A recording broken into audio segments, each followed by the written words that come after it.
What's up, everybody? We are back with another Tablebreakers, episode 34. When we started this, we didn't think it was going to go past a couple. As you can see, we got the full table here tonight. We have Shadow and Sun, Bruce, Kai, the Guardian, and Jade. How are we doing tonight, guys? Awesome. Awesome, and a long day. It's been a long day. I definitely feel that. So Be, tonight, right back. Tonight, actually, Shadow came up with the topic, so I'm going to go ahead and let him lead it. Well, thank you. We're all here kind of for the same reason, and that's basically the love of this hobby. It really doesn't matter what game you're playing. If you're using Math Rock and you're pretending to be some character that's not yourself, even if like Villains and Vigilantes, where you actually play a character of yourself, and you're hanging out with your friends and you're having a good time. What keeps bringing you back? What is it that you love about this hobby that really has something for everybody? Name a genre, there's a game for you. Name a type of system, whether it's using just one die, your whole collection of dice pools, all that. There's absolutely no limit for your imagination, and I'm sure that's probably somebody's tag out there. Some game has got that going on, but seriously, there is nothing I would rather do than spend a great afternoon with a bunch of close friends, even some new friends, and crack some jokes, crack some beers, sit around the table for 4, 6, 8, 12 hours, whatever your stamina will allow, whatever your spouse will allow, and just kick back, enjoy your friends, enjoy the game, and enjoy an adventure together. So, anybody want to take the next spiel there? What is it? I'm formulating an answer here. Okay, I'm gonna put Kai on the spot then. What brings you back? What do you love the most? Ooh. Honestly, the hard part there is deciding exactly. I honestly just want to come back and see where a story goes. That's really what keeps me coming back. I don't care about progression. I don't care about most of that stuff, because unless the GM can do the balancing act very, very well, I really don't care about the mechanics. So I'm just there because I want the interaction. I want the story. I want to have a point where the story pulls me in, and that's what keeps me coming back. Is that I either am hoping for that to happen, like maybe the stars will align and everything will become very, very fun and cool again, where a tragedy might happen, and I don't care if I'm the one if it's a good story. That's what keeps me coming back to the table, is pretty much just my hope and desire for something that's not just mechanical, roll the math rocks and do some basic kindergarten arithmetic. I want something more, and I keep hoping to have it, because honestly, if I want action, stabby blood, death, and gore, I've got Diablo, I've got World of Tanks, I've got World of Warships, I've got so many video games that are all about exploding, stabby death, and having adventures around getting loot, piles of loot. Look at all the money I've got. Look at all the digital fake, all the fake gold and fake treasures I've got. I run around those now, so I'm in it for a story, something more than just a character sheet. I want more than that, and so yeah, it's that hope I'm going to have that, even if I'm not going to get it.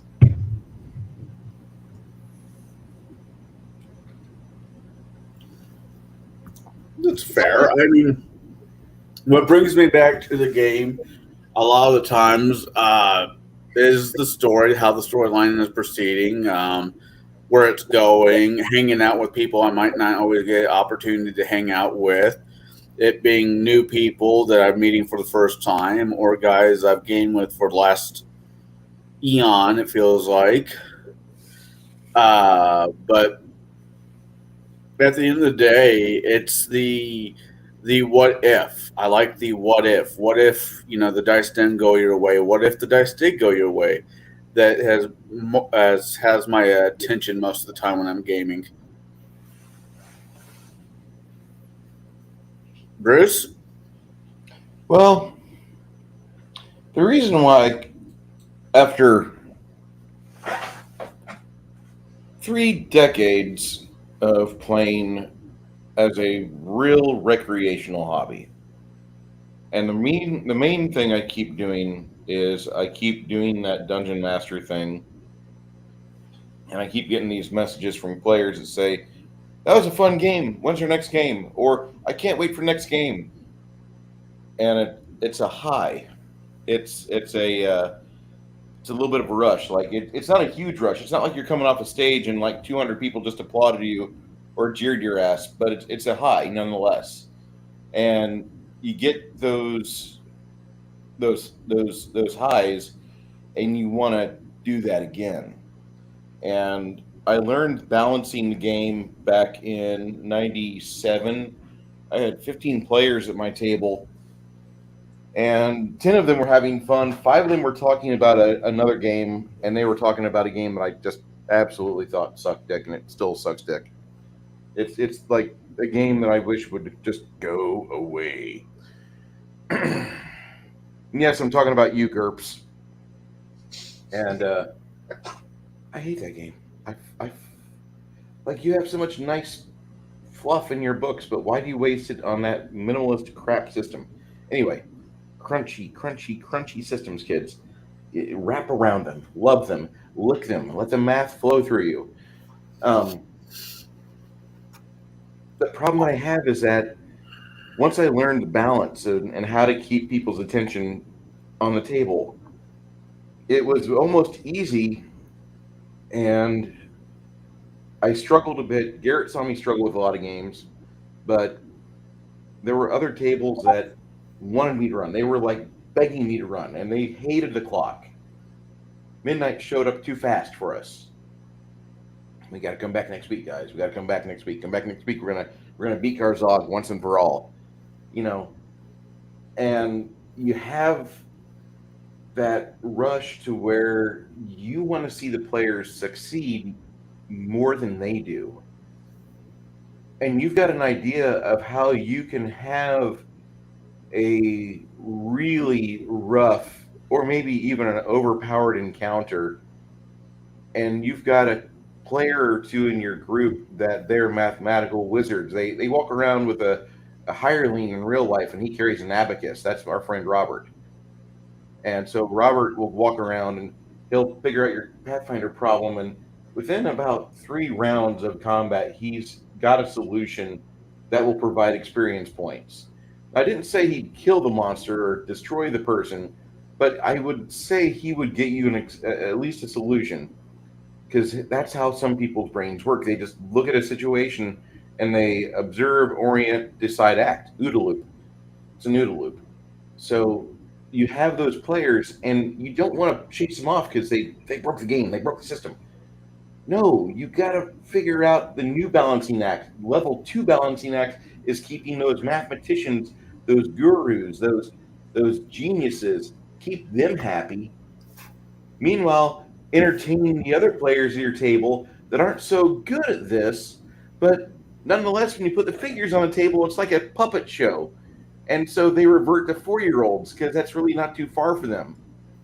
And so you just have to kind of figure out how you balance both groups and how can you talk and you learn communication at another level, because it wasn't soon after that I was pulling off, and yeah, you guys are going to probably like, oh, please. But I was pulling off dialogue with the game, with NPCs sometimes, that the players would compare to a Pixar movie, that it's animated for kids, but if you listen to what they're saying, this is aimed at adults.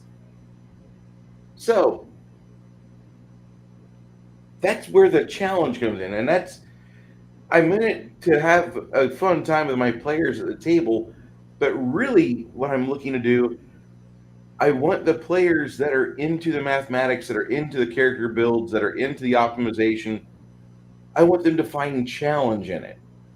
And I want them to be as entertained as the kids watching the puppet show. Maybe that's a little bit wrong, or maybe I overspoke there, but that's kind of where I'm at. And I want the players to feel that no matter what their input is from the table, I want them to have a personal experience there. I want them to feel like in the days that they're not there, like they got a tug going back, like, man, I want to be part of Bruce's group again. I want to be in that group of people. And that's, I try to sell it to the players at the table. I'm not really wanting to sell it to strangers that don't sit with me, but the people that are there are the ones that matter. It's like when me and my boss look at each other 5 minutes till in the morning, and we're the only ones there. Like, where the fuck is everybody else? Well, no, you got to play to the people that showed up. And so that's your challenge as a DM. And that's what I probably enjoy more than anything else. I love the players at the table, especially my current table. It's great. And I have people from all over the world actually right now at the table. And I find a lot of fun. But there's a lot of sub-routines and a lot of subsystems in there. And if you're a DM that you see patterns and pattern recognition, you can start having fun with the table in more ways than what you initially thought when you opened up the magenta box at age 8 on the school bus ride going home from school one day.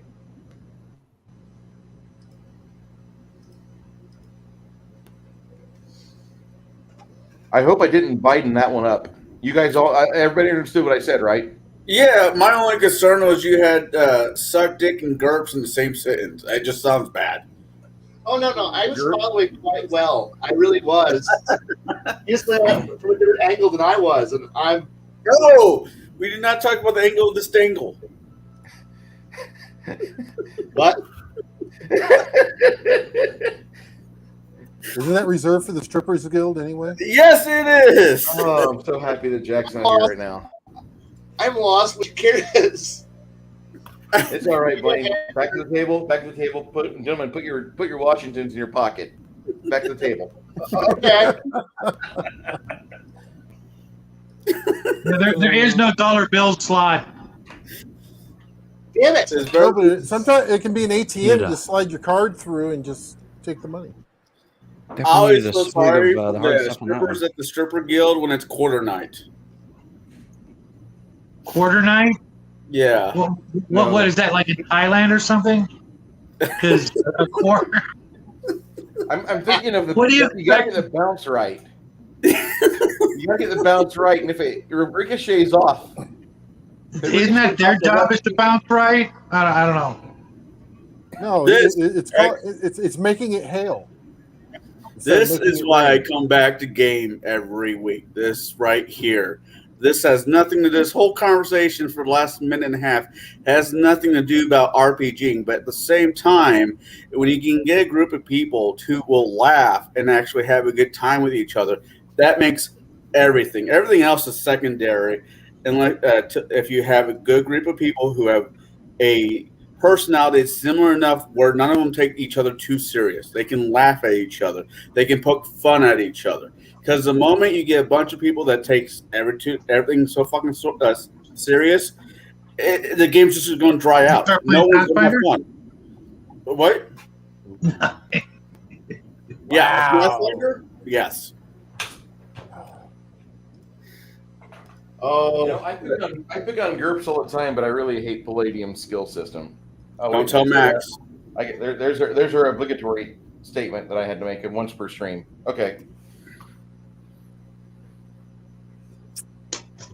Fair enough. Ashley's like, oh God, like when the Queen's safe, they'll take Link.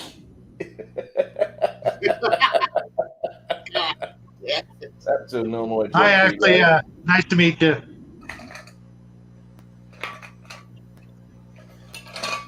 Yes, Oh, Ray, you came back for this. So is there anything, I mean, bringing you back to the table outside than just the friends in there, is there any type of, let's say, RPG, type of story, type of play that really drives it home for you, other than being fantasy, sci-fi, cyberpunk? I know it's a huge list. Which Well, which that one? for me, that's exactly part of it. If you look behind all of us, there's this image that Baron hooked us up with that shows a wide variety of all the different kinds of games. And I've got a bit of an addictive personality, and I'm a massive pack rat collector and hoarder, as someone in my household would say. I absolutely love the fact that there is literally any genre you could possibly imagine to choose from. From I've never Boot met a Hill. backpacker. And when I say backpacker, I mean somebody that hikes across the country that's probably not their own. I've never met somebody that does that hobby and they are an avid table attendee. I've never met those people. The people that enjoy our games, they love to collect stuff. So they have to have a place for their stuff. They have to have a place where they can go home to and shelve it, like what's behind you and behind Blaine and behind Jade, and behind Connell and Baron. Hey, Calvinani, how you doing, sir? So, buddy, exactly. There's literally an endless supply, not only of the old school stuff to collect and the old school games from back in the very beginnings, but every day, every single damn day, I am tempted by some new shiny thing, whether it's a miniature painting product, a game, an adventure module. There's never going to be an end to mankind's imagination to make more stuff for guys like us.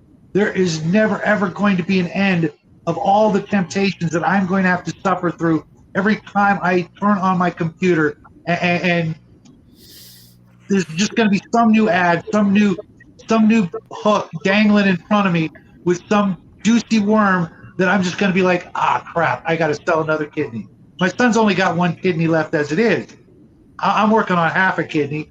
I know if I try and get one for my wife, I'm going to need a new place to stay. There's never going to be an end of the possibilities for guys like us. There are so many games out there that I've never even heard of, and I've played literally. I think the last count, I went through the list of role-playing games. That's just role-playing games. That doesn't count all the miniature games and war games and crap like that. I've played probably close to 250 different RPGs.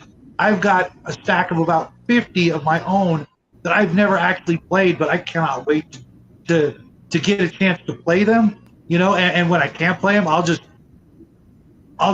break out a book that I haven't read and start seeing how I'm going to try and trick some gullible new players into playing this game that hasn't seen the light of day in 20, 30 years. And as soon as I do that, then there's going to be 15 more games out in the next week that I'm like, oh crap, I want that one too.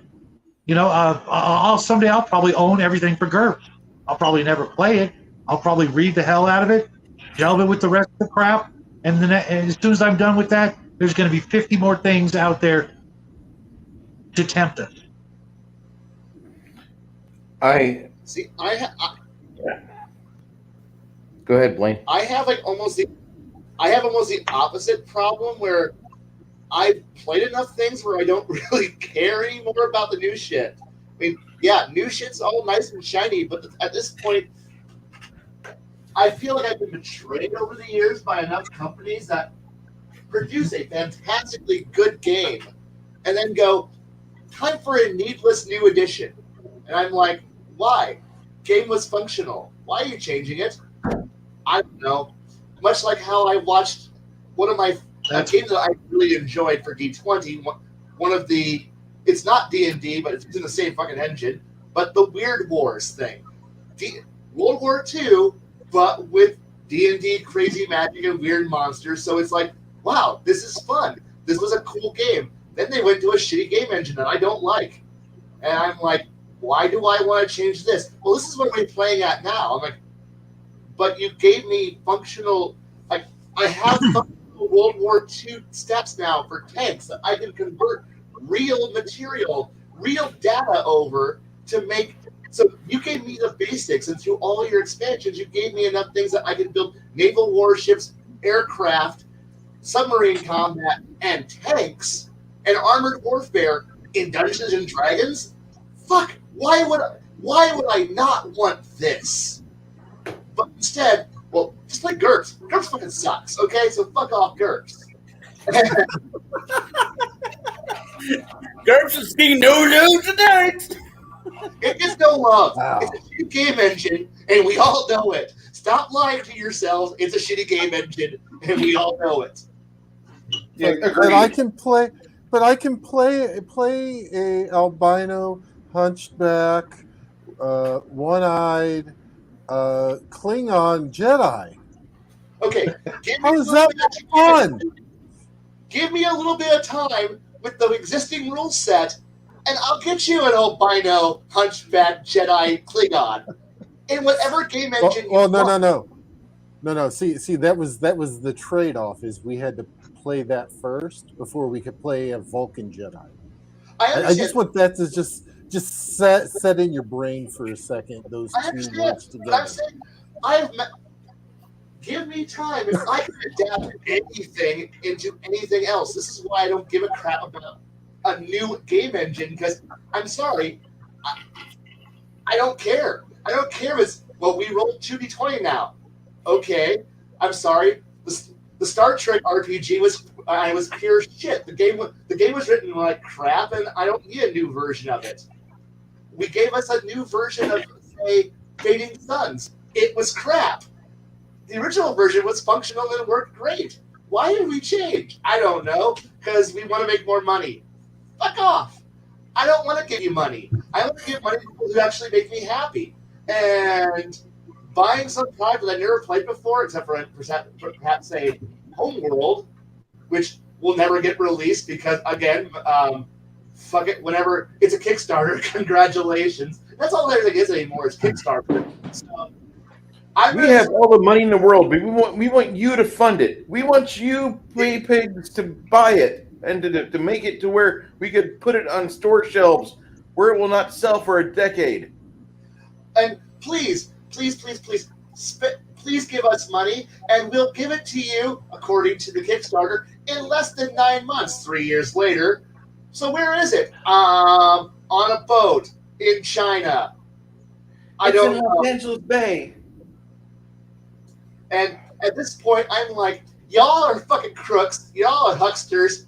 And eventually you're going to ship out your deluxe super edition Kickstarter thingy. 5 people are going to be like, look at this cool thing I bought. It's so cool. I love it. Oh, I'm so happy to have this thing. I'm going to make a YouTube video of me unboxing it so I can show you all the things that I have, but you don't have, because the Kickstarter won't get to the actual stores for you peons who didn't shell out $500 for the deluxe super edition.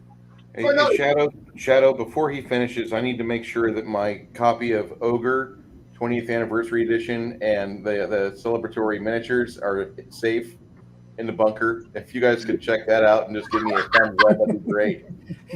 I don't need Mine are Kylo good. down there. You can always borrow mine. Mine are good. You've got a question here too, Kai. What engine do I use? For what? He runs the 5e game right now. No, I don't run 5e.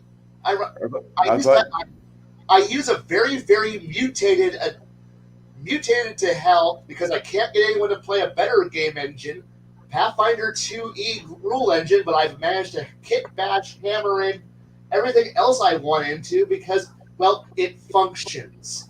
And at that point, that's all I want is a semi-functional game engine, so that way other people who can't figure out how to use their imaginations and need to have this mechanical paper thing and these math rocks to help provide some random chance into the equation. And here's a challenge, here's the thing. If you're smart, you can figure out how to do this without actually stabbing somebody. But you decide that you need to stab somebody, so I guess we need to go pull out the math rocks. Let's get ready to kick your ass because you chose the wrong path. But we want adventure, and adventure is knowing when to run the fuck away. Hey, look, it's you guys. You're heroes, right? We're 5-6 hearty, healthy, brave adventurers, and Seventh Panther Division is charging right down your fucking throat. What are you doing? Well, we'll set up some punchy sticks, and the Panther 4 runs you over. They didn't even bother to stop. They just ran your ass over. But I'm wearing full plate. The tank don't give no shits. You died. No, we were smart. Okay, I'm sorry. The Wyvern Riders who were carrying high explosives killed you. Wait, what? You chose to fight rather than do something smart. Rather than think. But hey, you chose. But we want to stab somebody and cast our fireballs and shit. Okay, you're right. The orcs decide to actually fight you. They mob you because guess what? I'm tired, and I'm tired. I just went through 7 days of fucking hell, and my day fucking sucked, and everything else sucks, and so I'm going to make sure you die a very, very miserable existence because you guys can't figure out how to use brains. You can't gather intelligence. You can't do anything smart. But I love you because you're my friends, and I'm going to make sure your deaths are at least entertaining. Thank you. And that's why he comes back to the table. Because nobody else will fucking GM.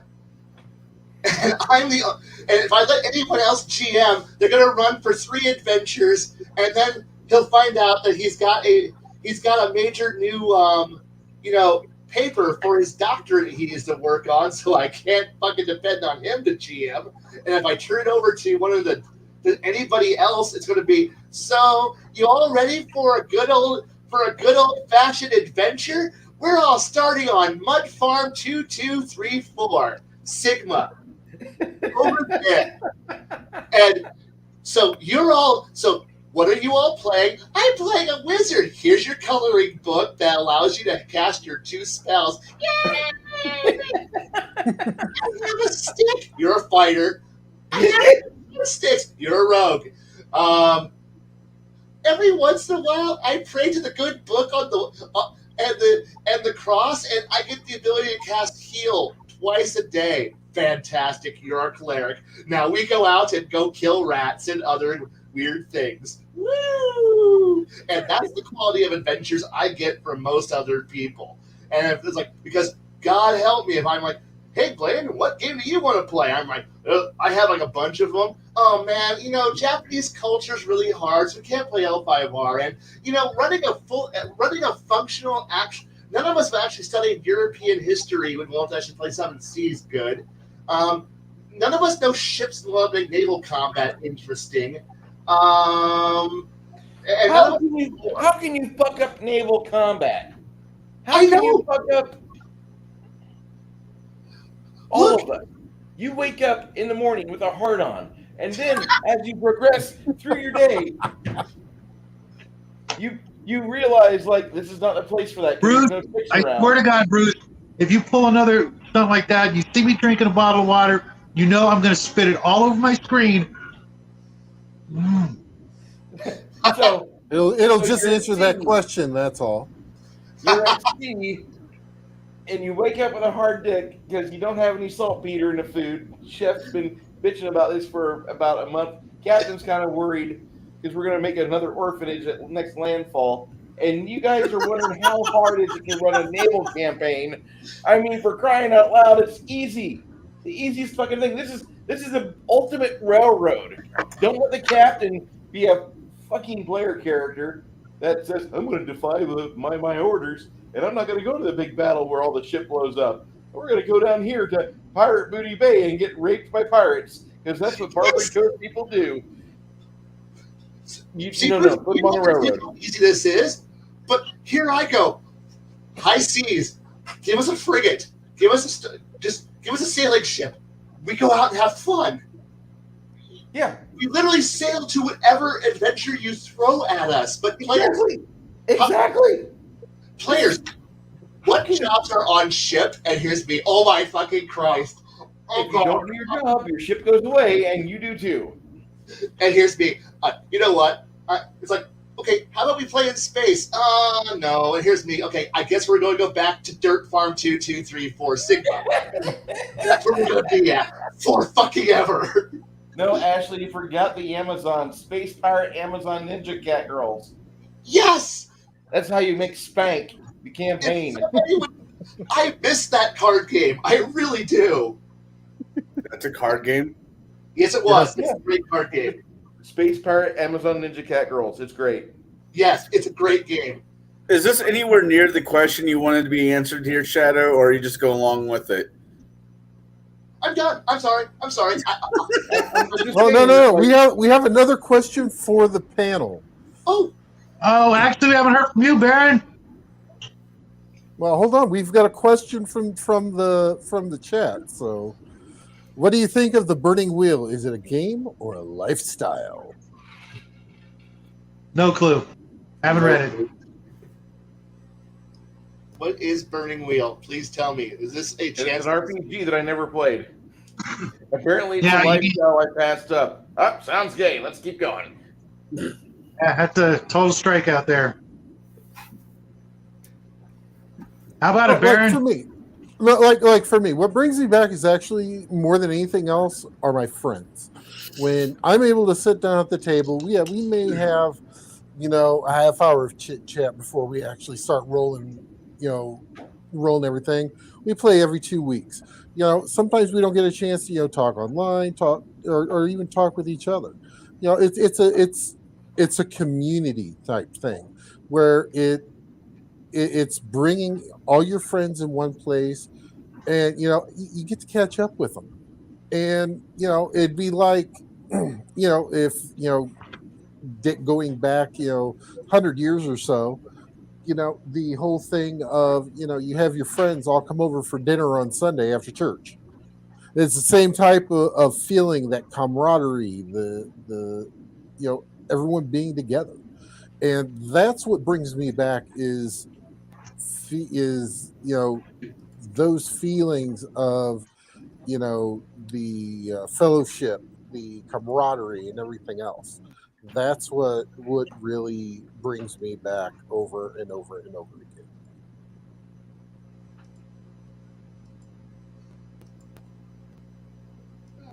Okay. I want camaraderie, but people are stupid. Well, you've got an open invite at my table, but you say you're always too busy. Where was my open invite? Okay. You're on Bruce's game. Damn it! You guys need to switch Saturdays. So wait, Baron, we're only allowed one game? Well, no. What the The hell? thing is They're happening at the same time. Yes. Yeah, they're generally happening at the same time. So that's the issue, is that I usually pick up about 7 o'clock my time, and everybody gets here about 6:30. We sit around, chit chat, etc., and then we kick it off, and I even stream it. But Shadow and Connell are both going for that full 8-hour leg of, oh my god, and so therefore Connell gets no invite because he is a traitor. He is going to the Bruce side. I might take up that offer for an in-person sit down. That would be nice. It is an in-person sit down. There's a pizza place there by you, Kai, that's been there forever. The home of the square pizza. Monocles? No, box. Obai or Bashi's? Bosch. I thought it was box. Anyways, Monty? Yeah. It- Yes.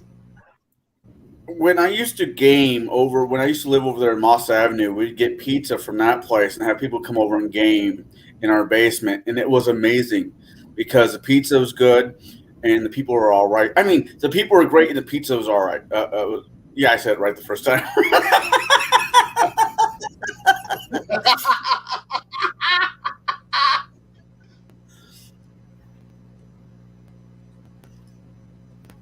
Go to Bruce's side. Oh. Yes. Yes, the homemade pizzas that were, this much crust and just, a very light topping. It was bread with cheese. Right, you just go to my I YouTube page. love You'll my see the favorite pizza bread. I'm proud of. I don't know why I was getting flipped off at that juncture. Time you were living there too, Jade.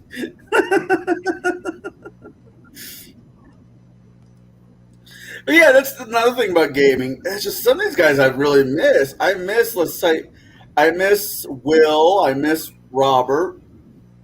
Bruce moved. So you don't miss him? I like money. Well, It's Blah, good. blah, blah. I like money. Blah, blah, blah. Screw you, Connell. That's exactly what I heard. yeah. Exactly what I heard. Then he sticks us with a subpar DM that shits the bed on the game ends. Jake wasn't a bad person. He just, I don't know. Yeah, he didn't have. I don't think he had all the notes that Bruce had for the game. I mean, he's not the same caliber of game master that Bruce is. But I don't think what he was doing was bad. I think he was thrust into a situation where there was an established party, established storyline that we were all on that he didn't necessarily know, the full story of. And he also had to deal with classes that he had knew almost nothing about. I was playing a playtest class. I was playing the Ninja at the time for Pathfinder 1.0. I think you were playing Samurai, which was also playtest for 1.0. So there was a lot of unknowns for him going into that, and I think he didn't do a terrible job given what he had to work with. I might be overselling it a little bit, but I don't think I could pick up where Bruce left off for I think it was Savage Tides. I don't think I could have even picked that up. It was Savage Tide and Kingmaker. No, Kingmaker completely fell through. That one completely fell through. It was the paperwork. Yeah. Oh, come on. Let me do the paperwork. I love being an accountant. Robert did the paperwork, but none of the other players knew what was going on.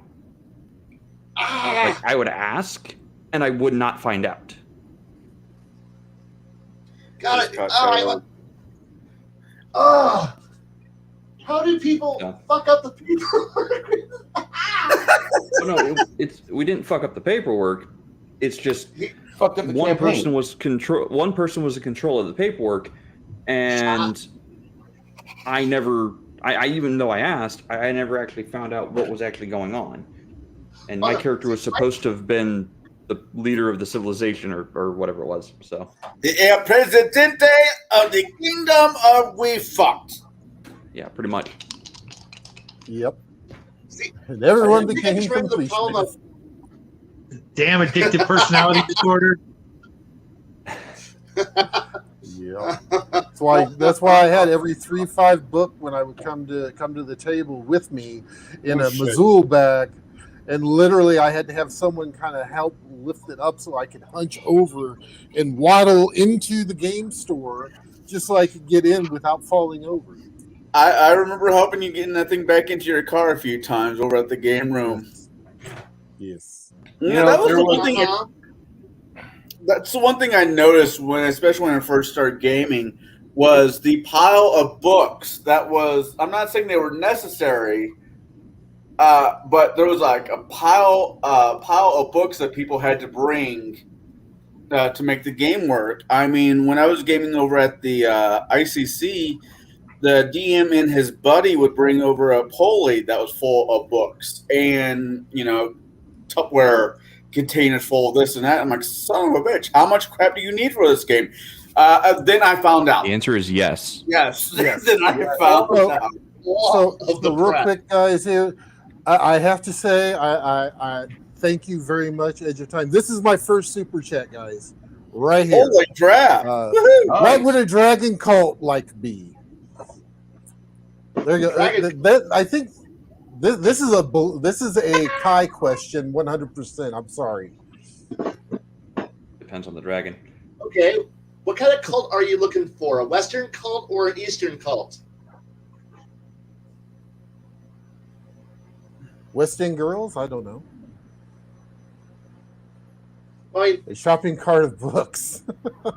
if you look at it like like perhaps you're going for like that the Eastern elemental dragon, where there's some personification, of the elements, and you have people at that point you're just worshiping, a secret little cult who's just worshiping maybe a fragment of an elemental deity that you're just kind of going at that point. That could be an interesting one. Or you could just go to, say, my favorite, which is simply a blue dragon who's just sitting here being smarter than everybody else, going, the red's a fucking retard. He's just out there blowing shit up because I'm smart and powerful. Fireball. You don't worship that guy. Meanwhile, you have the blue dragon who's sitting here in the shadows going, now, if we all work carefully and worship me and I shall grant you power. Everyone, oh, of course. And slowly this cult of people go out there and like, oh, we should go out and,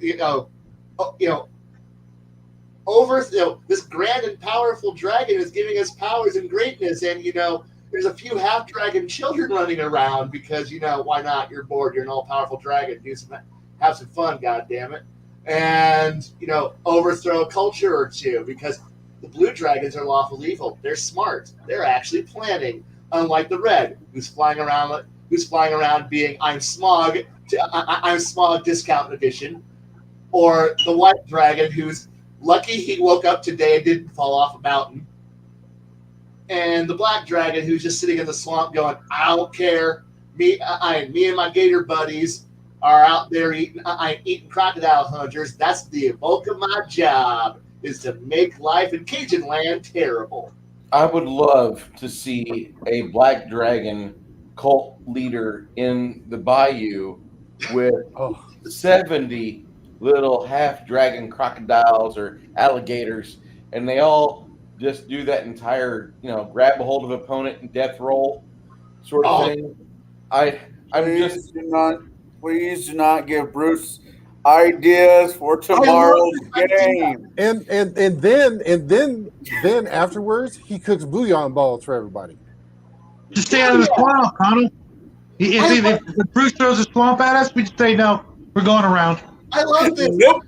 I'm going to use this. I'm going to use this black dragon cult and his wonderful Cajun bayou half children who are just tormenting this swamp area and and everyone who gets anywhere near the fresh water or murky, brackish water. It's like people just sit, it's like, do you get anywhere near the water? No. Why? You don't see it coming. Look at that peak. Look at how dark it is. You can't see that dragon as he swims up there. All you see is out of nowhere is these two glorious yellow eyes that come out of the water, and that's the last thing you see before you're devoured. Everyone else, all they hear is a splash. What happened? The dragon ate him. See, This is the dragon. This right. Wait. Hold on. This one right here. This is the whole red dragon cult. What would happen? There would be a bunch of kobolds going, "Our glorious master," and they all go, "We love you." Yes. Now, for those who remember the 1990s X-Men comic, I want my cartoon. I want my black dragon cultist to sound like Gambit. Yes. Oh shit! I guarantee. I guarantee a good time. You'll be on your knees and tell me you love me. Nope. Hey, boss man, what we doing today? What was that horrible Van Damme movie? Hard Target. All of them? All of them. You haven't narrowed it down any. Where he's down in Louisiana, and his grandfather or his uncle is the same guy who said it was on TV for Oatmeal or I Have Diabetes. Wilford Brimley? Oh Yeah. Diabetes.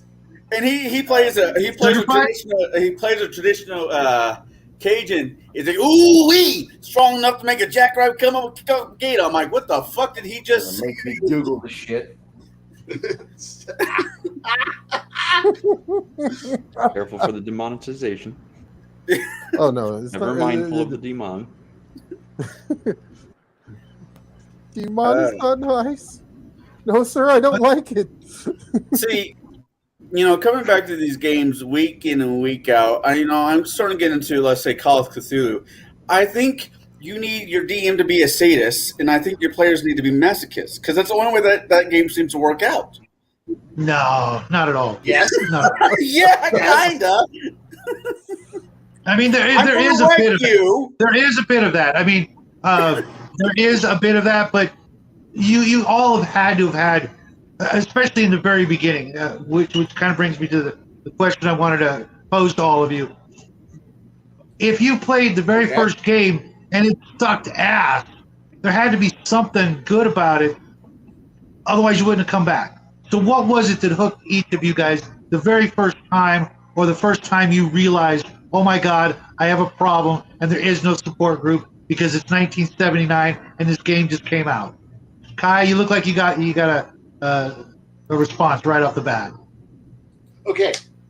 You kind of hit on something when you said, are you at some point a masochist? The answer to that is yes.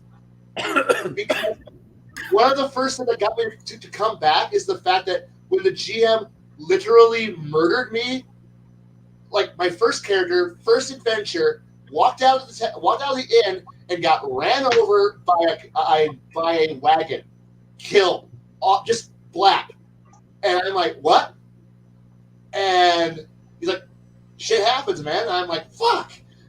So yes, I like when bad shit happens because bad shit is interesting if it's done in an interesting fashion.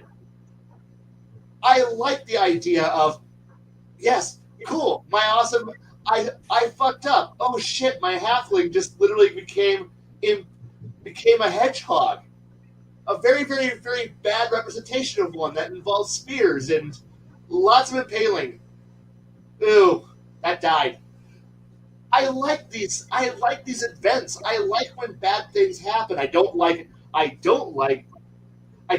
the you can come back button. I'm sorry, you're dead. Come on, move on. Next person. Sorry, we shake another guy out of the NPC vat, and we keep going. I'm sorry, I'm not a big fan of resurrections or raised deads. No. But no, what got me to come back was I can play an interesting character, I can do fun things, and oh shit, there's consequences that aren't simply just restart the level. Oh shit, I'm on board for this. So yes, it is that you're taking that little masochist side of me, going, you want horrible death and agony? I do. You want some bad misfortunes? I would love that. You want to see if you can survive through it? Yes, I do. All right. Here's a game for you. And I'm like, this game is better than playing a video game. I'm okay with this. Now keep it interesting. Sorry, I'm done talking now. I agree. I had a situation happen. Our first table we played was with Eric, and I don't talk about him that often because he's just that's kind of a sore spot for me. And the hometown that I'm from, everybody knows Eric. Like, he still lives in his parents' basement. He's my age. He's 47 this year, and we played with him, and the game was not that fun. It really wasn't. We did more bullshitting and more arguing over if the girl on page 13 or 19 was hotter, and we had of course the teenage talk, the locker room talk about the artwork chick, because that's kind of what was expected of you in the 1980s and 90s. Like, you saw somebody hot, and if somebody who's oriented kind of like you are is looking at them, like, the two of you would talk about the horrible things you do to it. That's just kind of what you do because you're inexperienced, you've never been in it, and you're like, well, I want to try this, I want to try this, and like the whole time your little chest hairs are growing there silently, and your puberty's kicked in, but like it's you're revving your engine. Nothing's going to happen. You might blow it, but you're not gonna impress anybody because you're just talking with another friend in a basement about a hot girl in a comic book, basically. Okay.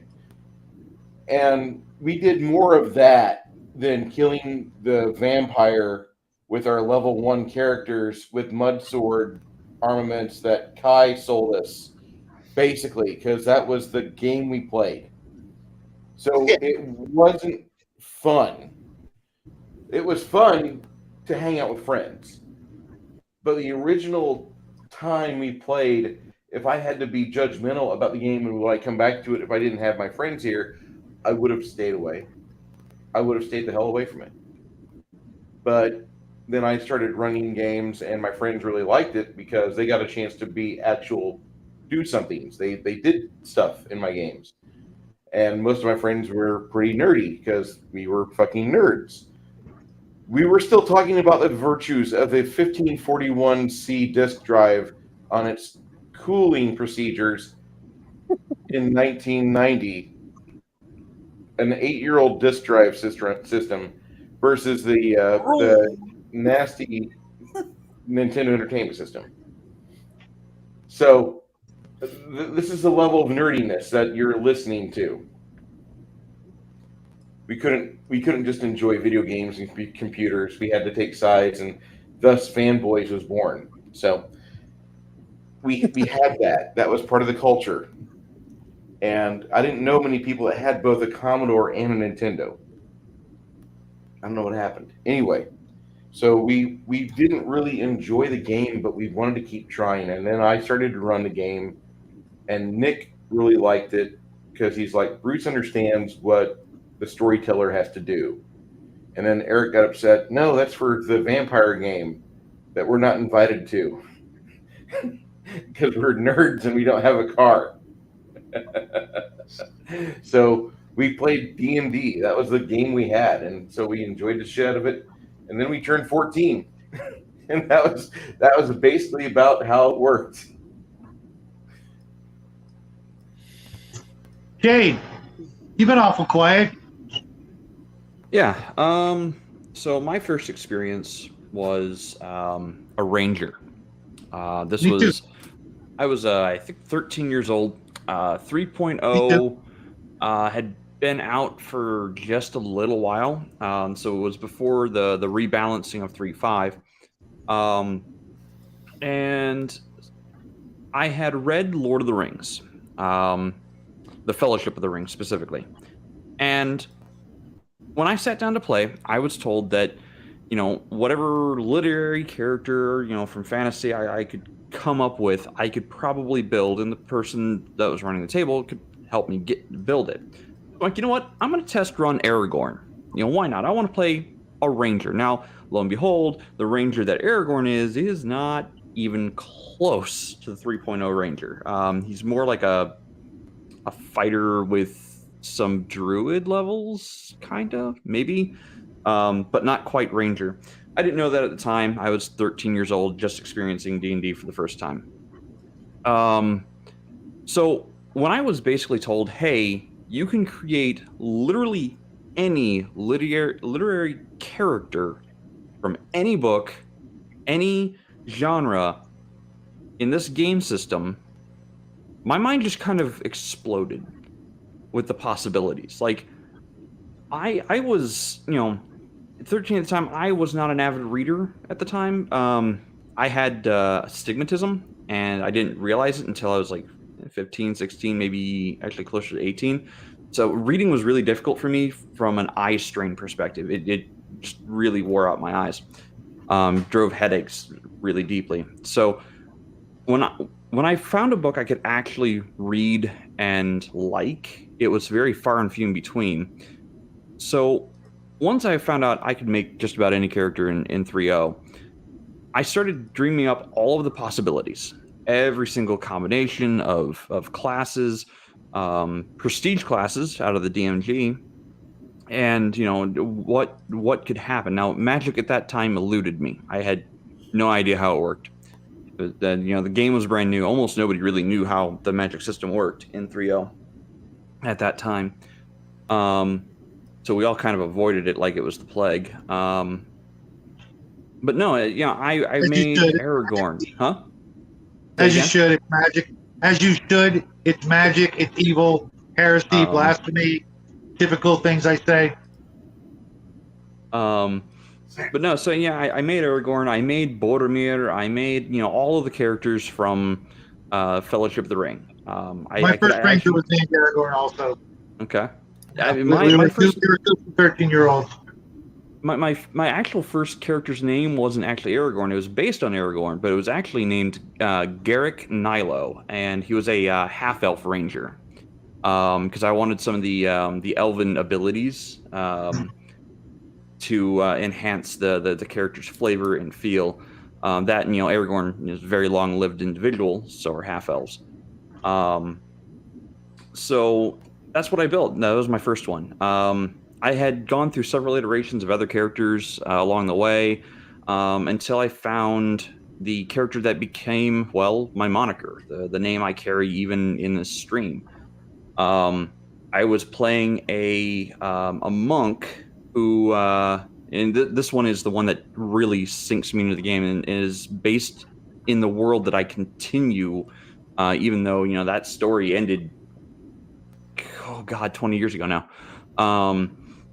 So I still run the world, but the character was a monk who was part of a special military unit who used nothing but hand to hand and was all made up of orphans. I was kind of the one who made that side of the world. This is the two worlds that my friend and I made.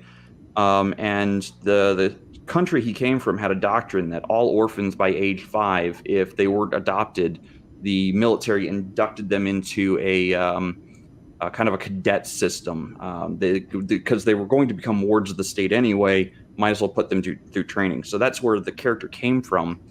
And I had the absolute most fun with that character. He started off as a monk and ended as a barbarian natural-born were-tiger. He didn't find out about the natural-born lycanthropy until, God, we were level 20-something, maybe 30-something at that time. And he raged out on something and went full Krynos form were-tiger and just started ripping things to shreds, rip and tear, and the game was a lot of fun.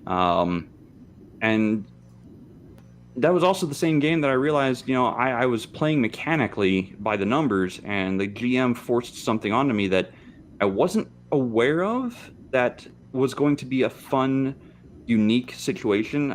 He forced a wound that would not heal onto my character because I was an idiot and decided I'm a big bad barbarian monk person. I can take anything. I can literally tank any hit. I wasn't expecting a weapon that could kill a god to be used against me. And the wound that would never heal was the quest that really got me into sometimes the story is more important than the mechanics.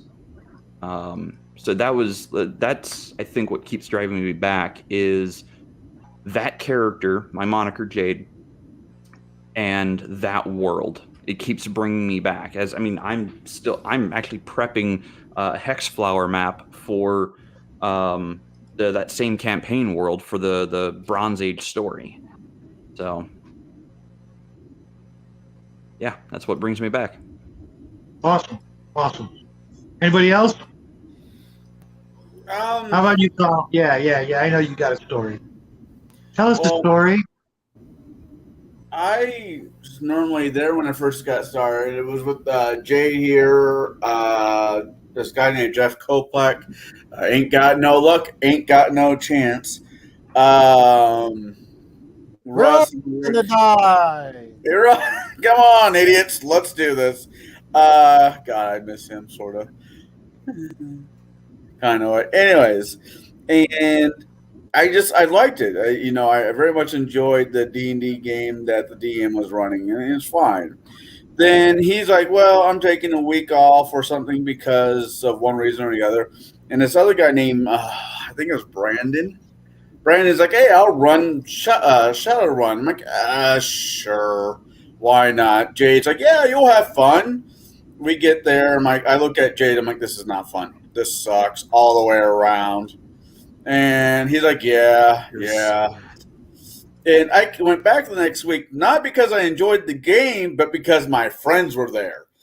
And it was I beer. soon didn't return. Yeah. That was like Wednesday night, and it turned it into going down to getting beer, Guinness's Irish soup, and potato chips. Then when the DM that we had said, "Okay, I'm ready to start DMing," then we went back to playing with him for a while. But yeah, I've had that one game where if it wasn't for a friend, there's no way in hell I'd have kept going. And I don't know if I don't like the system. I don't know if it was the DM. I think it might just have been the DM because he liked to railroad people, I thought. He liked Over to there, put Jade. into no-win situations. Yeah. I had when my very first game, I had a really stupid situation arise, and for me that really pushed me. We were all first, second, third level characters playing under a dungeon master. We were all about 13, maybe even 12. I'd have to do some math to figure it out. And we all went invisible to hide from some bugbears. So they took potions of invisibility also. And because they were invisible and we were invisible, they could now see us. Exactly. Then we all died. Wait a second. Exactly. That entire thing that's going through your head, Jade, is why I do what I do. That's why how I that play. works. Exactly. If I can't see I you, knew from that very instant. I knew from that very instant that I could do it better, and I could show all those same friends of mine a much better experience. I went and mowed lawns throughout my neighborhood until I could afford my own books, and then I came back to that group and went, now it's my turn. Let's really play. And from that moment on, I was hooked. I could not stop playing, stop reading, stop thinking up dungeons and adventures. And that was over 40 years ago. And here I am, and I still can't let go of that feeling. I read a game, I read a module. I'm like, I can do better than that. I can crap better than that first thing in the morning without even having my first cigarette. Boom, I got you beat on that shit. That is what is continually driving me, knowing that as great as all this is, it can still be improved and it can still be better. But yeah, Love that I attitude. just I want to know that DM's justification for this. Poof! it's really simple. It's really simple. He was 13. That's it. If you've ever been 13, you probably know or have been in that frame of mind at some point. I know I have. It's the mind frame or mindset of trying to win the game, which I think that mindset, to me, at least in my opinion, that frame of mind, I am out to win the game, ruins the game for everyone. No one person should be trying to win the game. They should all be working together to play the game. There's a huge difference there. I've experienced those players, and I don't want people to think I'm against young people playing this game. I'm not. I really like having young players come in and actually experience the game, the way I experienced it when I was young. But I think that's a problem with players who are under I want to say arbitrarily under the age of about 22 to 21 area. And the reason I say that is it's a maturity level thing. The players who are not quite mature yet are too focused on winning and being the best at everything.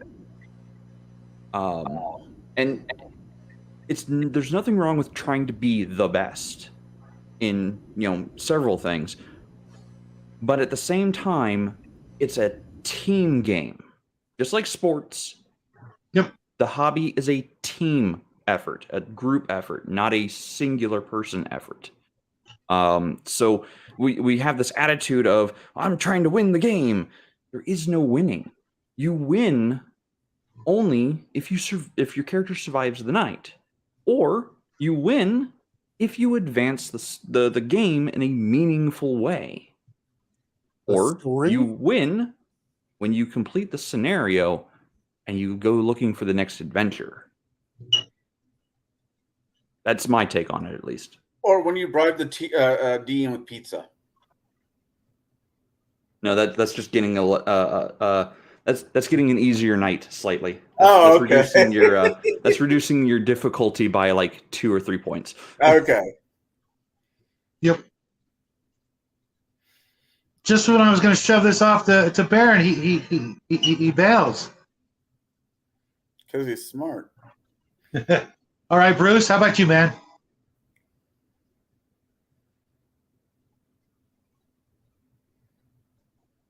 You're muted if you're not trying to talk.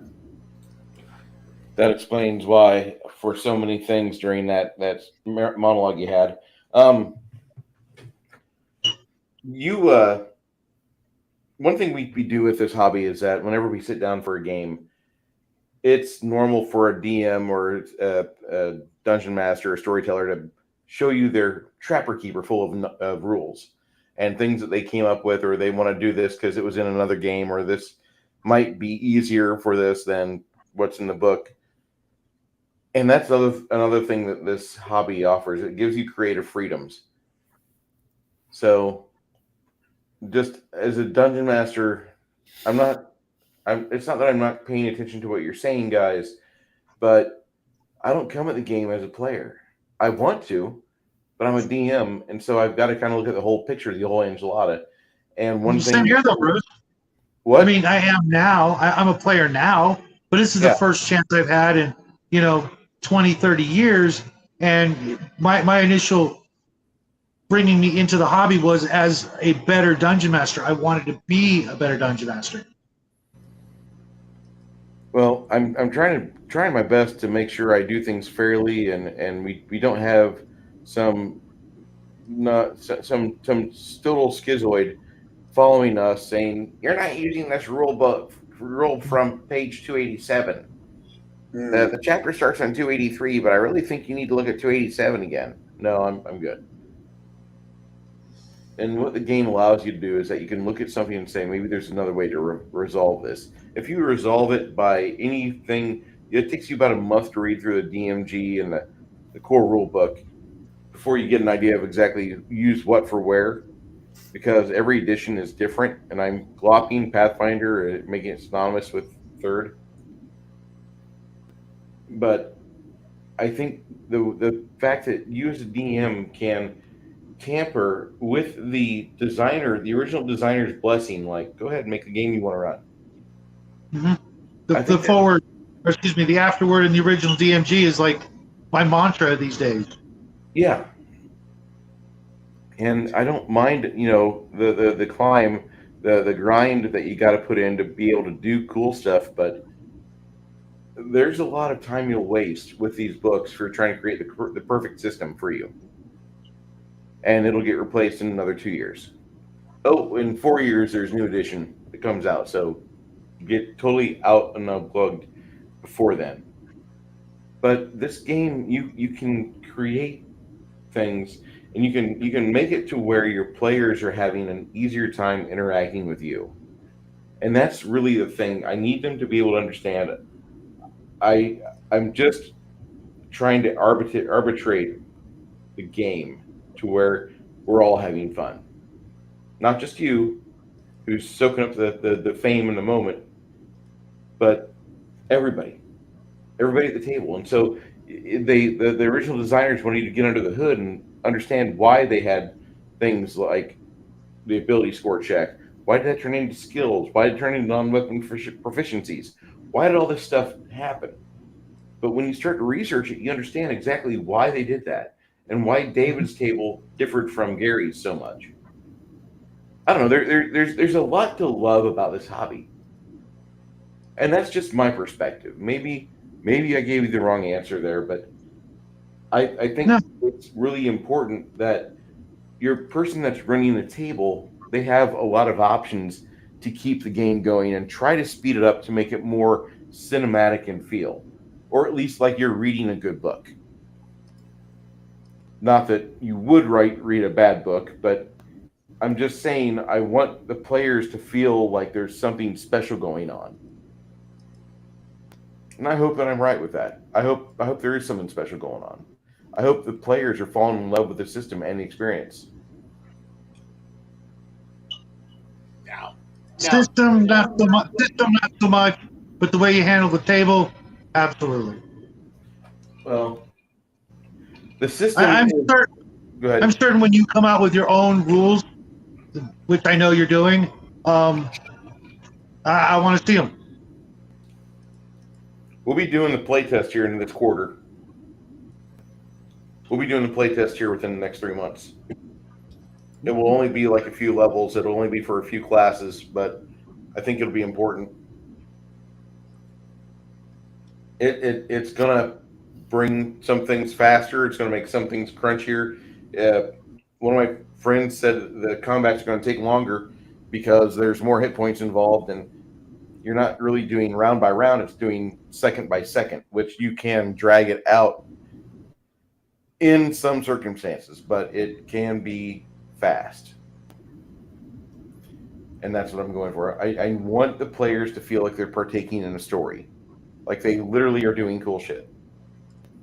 And sometimes you have to rewrite the rules to do that. Look at Kai. Ask Kai. Hey, man, can I see your stack of your player aid rules that you use at this table? Ask him. Ask him what rules he uses. He'll bring out binders, or on a zip. It'll be on a USB drive. yes. Am I right? There's a Google Drive. It's currently hidden, but yes. And there's also its dead tree format archives that are currently scattered because barbarians. A move happened and the folders exploded.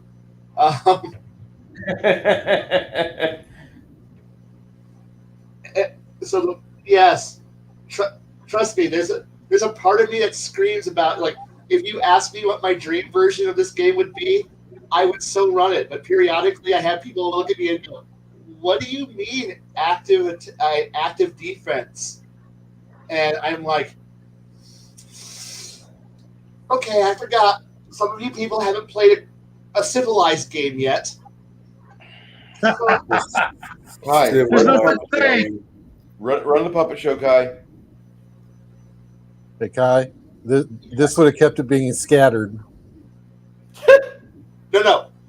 The problem was when I dropped it, the binder fell out, popped open, and it was like that. It's like post 9/11. There's shit flying and floating down everywhere. And I'm like, Oh, all my notes. Wait, hold on. Let me back that up for a second. It's like the last day of high school when everyone throws all their papers everywhere. Yeah, that's not it.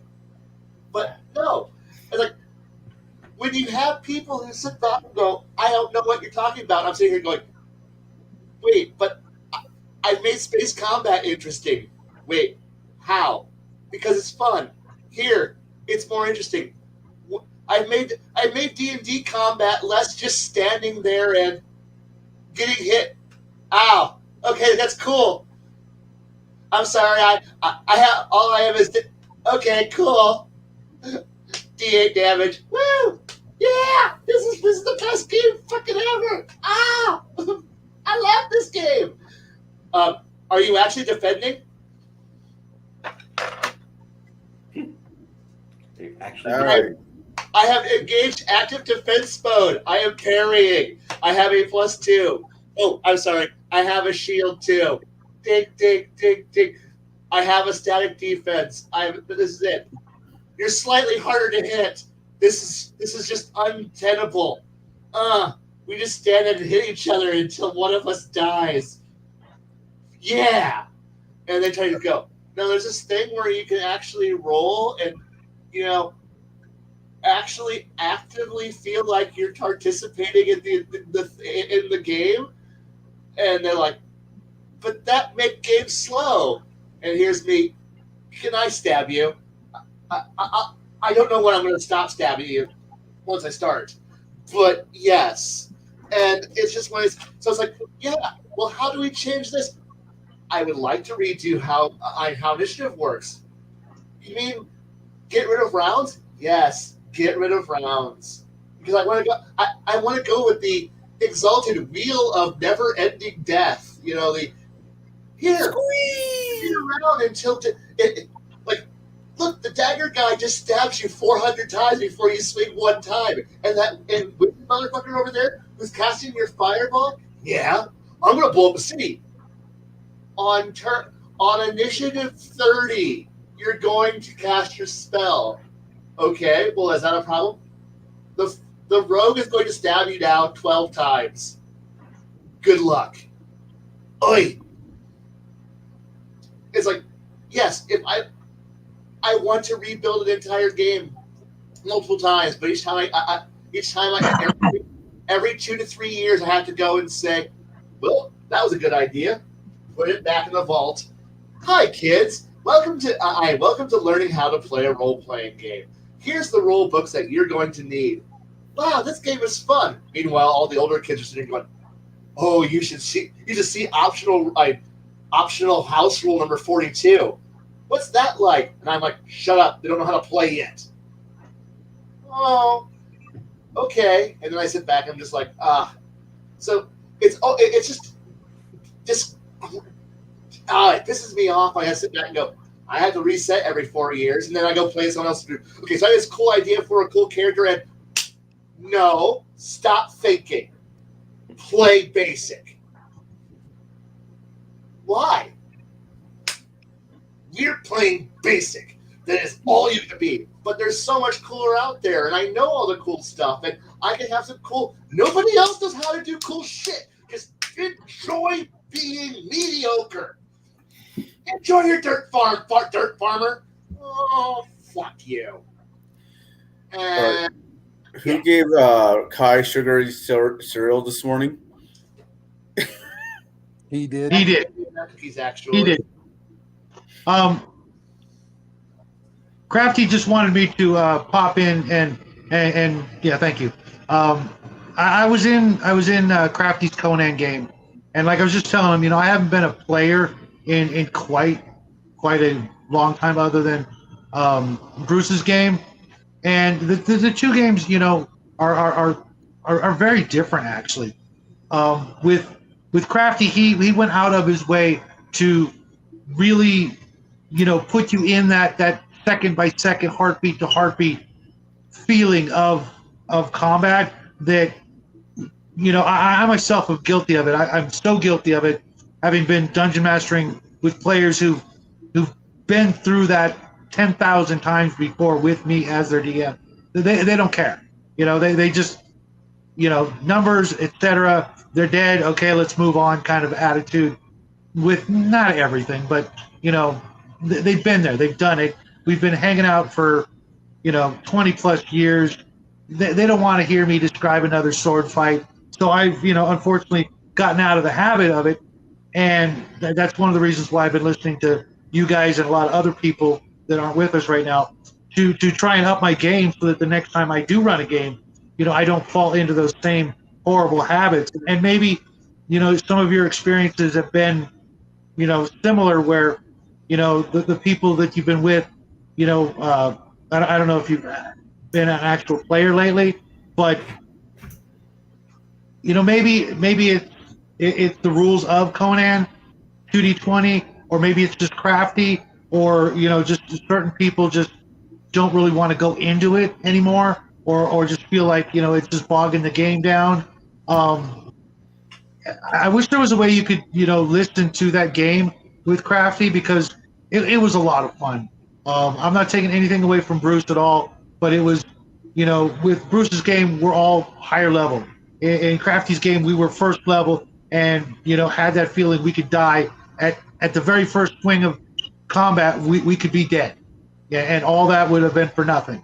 with Bruce's game, I came into it at 7th level, and I knew I could take a couple of punches before I went down. I was in the best equipment money could buy, etc. So maybe, if you can get a chance to hear it, I don't know if he recorded it or how that works, but maybe just, think back to what it was like, that fear of danger in combat. Maybe that'll, I would like that kind of. If more GMs were actually interested with combat, I would be more engaged. But as I'm so out of, I know I'm out of practice as a player because I hate's a bad word to say, but it's just one of those things where it's like, cool, I can go into really cool descriptions, and when your feedback is not worth the time, it's like, okay, cool. So I want high effort. I'll give you high effort, but if I get low effort back, eventually you're going to be like, do you just keep pouring out high and hoping everyone else comes up to your level, or do you get dragged down to being mediocre with everybody else? And most of the time, it just always feels like mediocre is what you're always pulled back into, because no matter how cool you are, no matter how verbose or cool you might think you are, you're never going to do anything good because you roll dice and dice say, "Hey, you earned some perk points." I'm sorry, I used to, but I went into Star Trek. It's like, hey, you earned some stress. Oh, yay! Yeah, Crafty Matt says combat can be descriptive and fast. GMs just have to know how to do it. And Yeah. That's why I want to get away from round by round combat, because just getting description from somebody could take 4 minutes or 5 minutes of resolution, die roll for challenge, see if we succeed on this, get another die roll. I just want what's the action you're doing right now. That's it. And different games lend themselves better to different styles of play. And sometimes we need to remember that and get in tune and focus with not just the game itself, but what the players want. Whether we're GMing or not. If we're a player, talk to your dungeon master. If you're a dungeon master, talk to your players. Not just that session 0 and now I'm laying down the law, but before or after each game. Maybe spend some time. Instead of writing in your dream journal, talk to your GM and tell them what you would like, what you don't like. Dungeon Master me harder, Daddy, that kind of thing. Just communication, not just how you been, that sort of thing. When we're just shooting the shit, but if you have any concerns or needs or desires that are not being met, and GMs too, if your players are sucking and making you just hate showing up, and they're sucking the life out of you, this is nothing but work and you guys don't appreciate it, poor woe is me, I'm the poor dungeon master slaving away over a hot notebook every night trying to make a great adventure for you guys. Communication, that's what this whole game is about, is communication. We can lose our arms and legs and have just spit our dice out with our mouth. We can still play this damn game. There's a movie. I'm going to just say something real quick, and I'll retreat back again. But there's a movie about a really bad DM called Zero Charisma. I don't know if you guys have seen this movie yet. I love it. So This amazing. Never even heard of it. Movie? What's the movie? You mean a talkie? Yeah, No, talkie. This GM. It's called Zero Charisma. And this guy, I can understand the GM a lot. I can understand him so very well because he's got 2 players and he wants to get 3 players, but he puts an ad out there and this new guy comes in and he's trying to explain to him the wonder and grandiose script and the way that they're playing their second edition D&D game, and the new guy gets into the players and he starts talking to them with slang from a MMORPG. The DM's like, "What the fuck is that?" And he's like, "Well, no, I just want to know who the tanks are." What? I want to know who the tank is. Who's our person that I can hide behind while I do my maneuver, my action? And the GM has a problem with this because this guy's bringing in all this new stuff that he's ignored for like 20, 30 years. Now it's all going to be storming his table, and his players are getting into it. And so it's a war between him and the new guy. It's a good movie. I'll get you a link for it here in a bit. Give me a moment. Go ahead there, Kai. No, I'm good. I actually want to see this thing. So I also kind of want to bring up some of the shenanigans that can happen where if you get a good group of people as a player and you got a good DM that has a sense of humor, some of the shenanigans the players can put the DM through, not, to fuck with this game, just minor shenanigans. Like if your DM allows for some odd reason for you to be able to pick up clockwork horrors, shove them into a bag of holding, then drop them through a gate ring so where the boss character picks them up and opens like, ooh, what's this? Opens up. Next thing you know, he has clockwork horrors in front of him. Apparently, Jay doesn't like this story. But no, use that as an example of, just good-natured shenanigans that players can do at the table that does not wreck the game, but just brings a little levity to the game. Or, I wasn't there for this, but when that person in Bruce's campaign got tired of the donkey workers and decides to kill the donkeys. Oh, God. Were you talking about the time where I had a half PK instead? Yes. I can't make too much fun of Baron because I've yet to be in his campaigns. But just fluid. Just roll with it. It'll get good. Or the story about when the people ran into a dragon, a blue dragon, and was forced to give up half their shit. Oops. It's the stories like that, or the stories poking where the players are poking a little bit of fun at the DM, or the DM is kind of, not making fun of, but just kind of poking at the party, that are the stories that we tell freaking forever.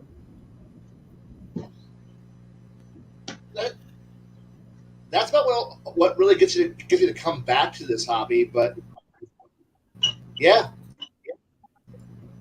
because it sure the hell isn't this stress. The endless emails where and the cataloging to the point where you make an archaeologist or an archivist happy. That's not what's making me happy, but it sure the hell needs to be more fun. And it's the fun that happens. The problem is that I think too many people go, lol random fucking 4chan silly shit is gamer. I'm very bored with this. Excuse me, I'm just going to go find something else to do for a bit. I call me when we get back to something important. And I know that's my attitude kicking in there because I know my humor will kick in the wrong time. I know that. I know I'm kind of trash at this at times. So I think your great misfortune is you've been a forever DM for how long? Okay.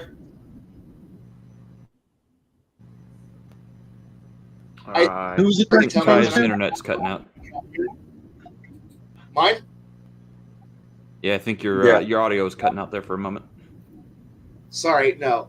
The forever GM-ness, except for a few bright, shining points in the course of almost 23, 24 years straight, I think there's been a grand total of like a 2.5-year stretch where I got to have a fun as a character while I was also still GMing. So, and then a few, hey, experience gaming again, and I'm like, okay, well, wow, I amazed me, and then I'm like, Dirt Farmer on I'm from City Alpha Alpha 5. That's what I'm. That's literally all I'm. Where it's like, okay, players, I have given you a grand banquet. Enjoy options, fun, brilliance. There's political intrigue, there's crafting, there's creating, and then it's like, well, Blade, it's your turn to enjoy my home cooked meal. Man,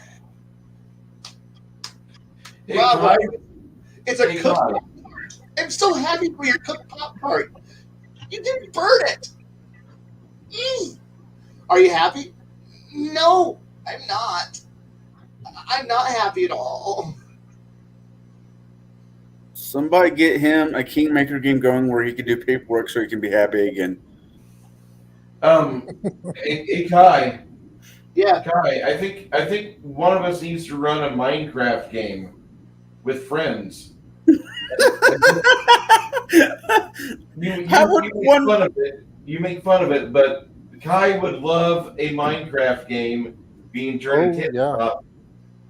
You can have a tabletop game with logistics, resource management, with leadership, with trying to destroy the horde or survive the horde.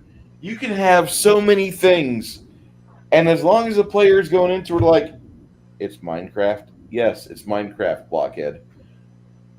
Holy shit. Modded, please. Yeah. Kai's like going over there and he's wrapping his arms around the PS2 and he's going to drag it back and bang it into a workable game with die rolls. Then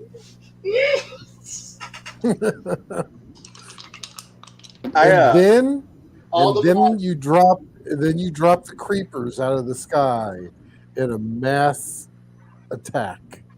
Hey, blood moons happen. Blood moons occur. I expect that. That's why you build everything elevated, well lit, approximately 3 meters high, and then you build a wall of moats and torches everywhere, and you've got your tree farms going, and then your other farms that are going. All this, that way you can endure the moon, the blood moons. I hate the fact that I know exactly what you're talking about, and I'm 55 fucking years old. Well, you know what the awesome thing is that me, Kai, and Jade all do play Minecraft. I play with Minecraft with my son. It's been a year or so, but I used to play with him all the fucking time. Oh yeah, I used to Very have servers frustrating up all the time. I haven't done that in a while, but yeah. Yeah, I play Minecraft. For some odd reason, Minecraft just brings in my inner dwarf because all I do is I make tunnels. That's all I do. Find a cavern that's well worked out. I will build it. Yeah. I will terraform an entire continent. I will build you cities. Tell me what you want, and I will build it. A stripper guild. Fuck yeah. Okay, cool. What? Sure. So it's a whole. In what style? Done. In North mythology, I want a stripper guild in North mythology. In Norse? In North. Okay. In North. Yeah. No, in North mythology. Just North, not Norris. North. I will build you a stripper guild worthy of Minnesota. Oh yeah, don't you know? I went for Max now to pop up in chat. They'll come over. They'll bring you a hot plate. They'll be okay. It'd be great. You'll Here's love a it. hungry, man. What? What was that, Here's Shadow? making me hungry. You're making me hungry. I skipped dinner for this. I didn't. After this, I'm making wings. So anyway, my snack of choice is the biscotti, the twice baked Italian cookie. I'm mute because I have to chew this off scene. I can't let this be heard. This thing sounds like a car wreck repeated over and over again.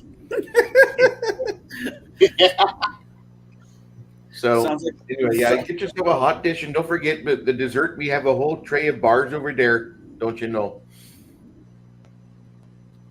I heard you guys like to play games where you roll dice. Oh, that's interesting. Although I keep it will up. say, Bruce, did you notice the one that I definitely made sure I put down here on the bottom row so you would see it? Crash the The seat third art. one in. Star No. Wars. The West End game Star Wars. I made sure it was there so you could see it.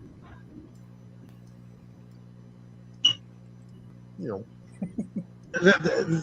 There's a crap ton of games I've never seen before on that page, but there's a few that I wish, God damn, why did I ever get rid of them? From now on, God is my witness, I will not sell anything unless I have at least one copy of it already. All right, you're that start sending him fourth edition Dungeons and Dragons. He will not get rid of it. You Oh, always that's need a funny. book to balance the table that's off kilter for a bit. Yeah, that's Mhm. true. Oh God. Okay, so guys, before we leave, if there was one thing you could change about this hobby, what would it be? More women. Wait, what? That's a great answer. I That's called Not for the having reasons you charisma think. and being appealing to the opposite gender in ways that they want to be around you. Oh, I never had that problem.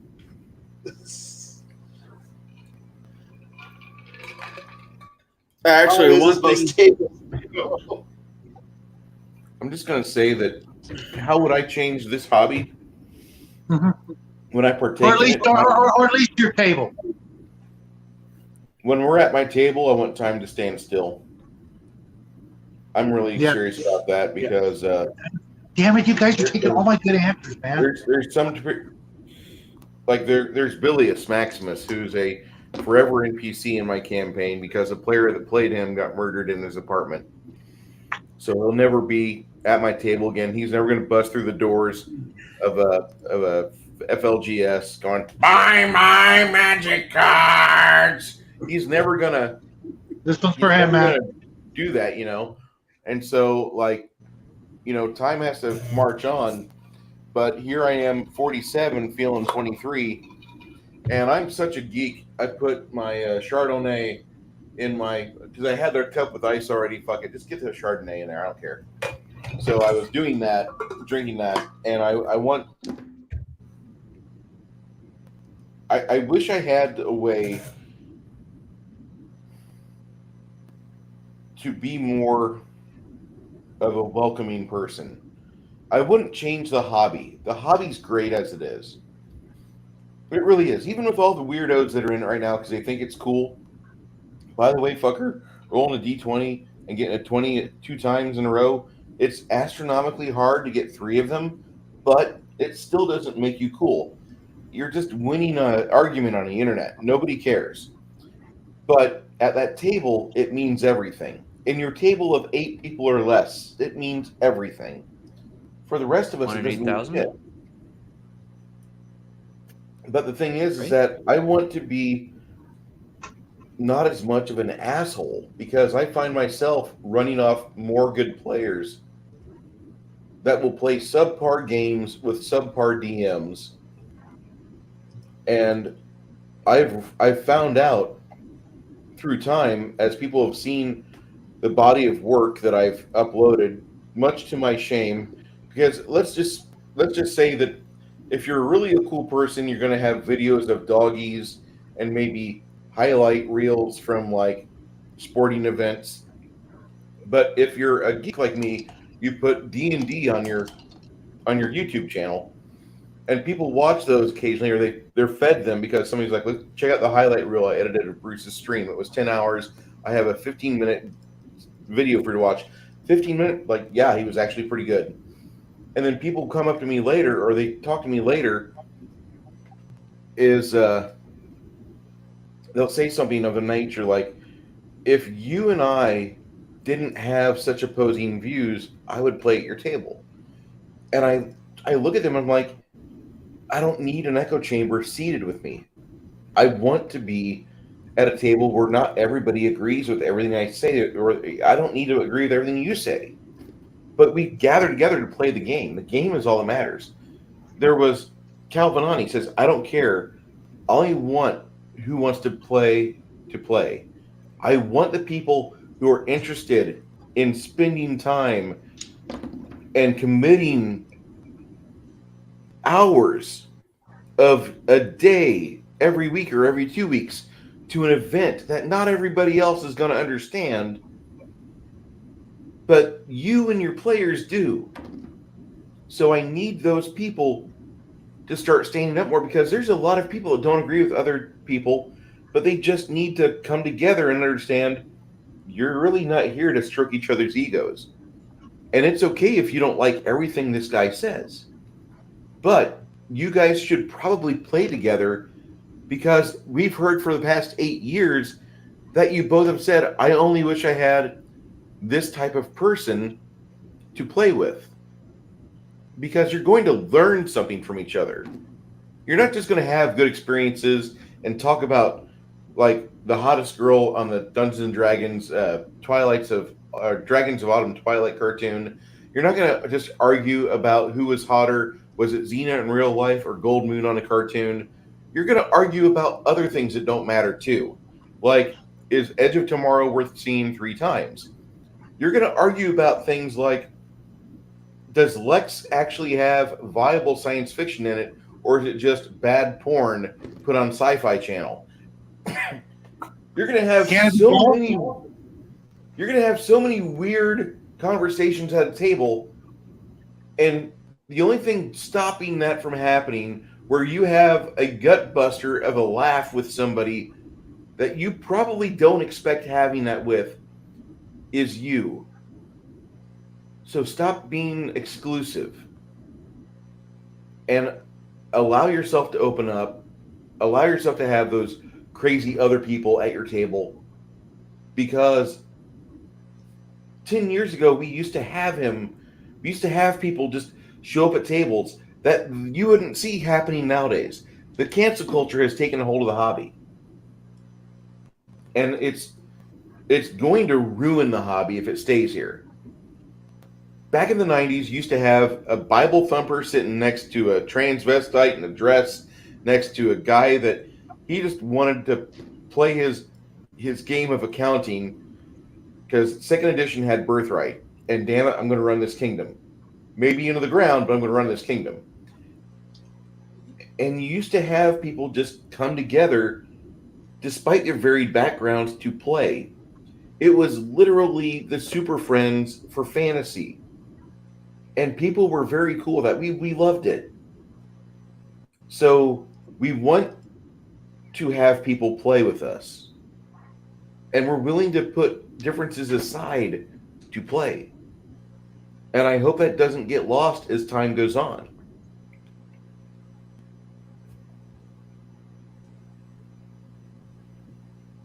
And I'm totally cool with Crafty's mom plan.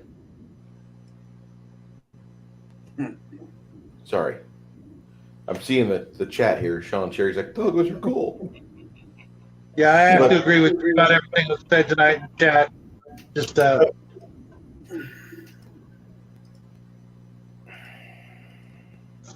anybody else got something they'd like to change before I get all sappy before the end of the show? Okay, I want to change. Oh, sorry. Go ahead. All right. I want there to be a new edition that doesn't get shat on just because it's a new edition. I want the edition to be able to stand up for itself before everybody, as Bruce is throwing shit now. Each edition is going to be a little bit different than the next. Does it make it better? No. Does it make it worse? No. It just depends on the person who's DMing it. That's all it really matters when it comes to a lot of these editions. Do I think the Nintendo 64 is better than the original Nintendo? Hell yeah. There's only so much, of the original Nintendo's graphics I could stomach. And I know that's a weird thing to compare it to, but everything evolves to the next step. And the other thing is, I want fucking politics out of fucking my gaming. I don't care what somebody thinks that has nothing to do at my fucking table. They're not going to come to my house and take my books away. And if they do, I got a baseball bat ready for them. I get to run the way I want to run. If the people at my table don't like it, then they can go, jump off a dam with jump off a damn bridge. with Dan. Yeah, and their entire family, and his entire family. I just want to have fun with my friends. So I guess what I'm getting to is stop fucking with my game. What I would like to change about the hobby is, if I could, I'd like to take a lot of the butthurt bullshit out of it. And what I mean by that is, people have opinions on different games, different editions of the games, no matter what the system or engine might be. People refuse to play a system just because it's brand new, like Cigar said, only because it's new.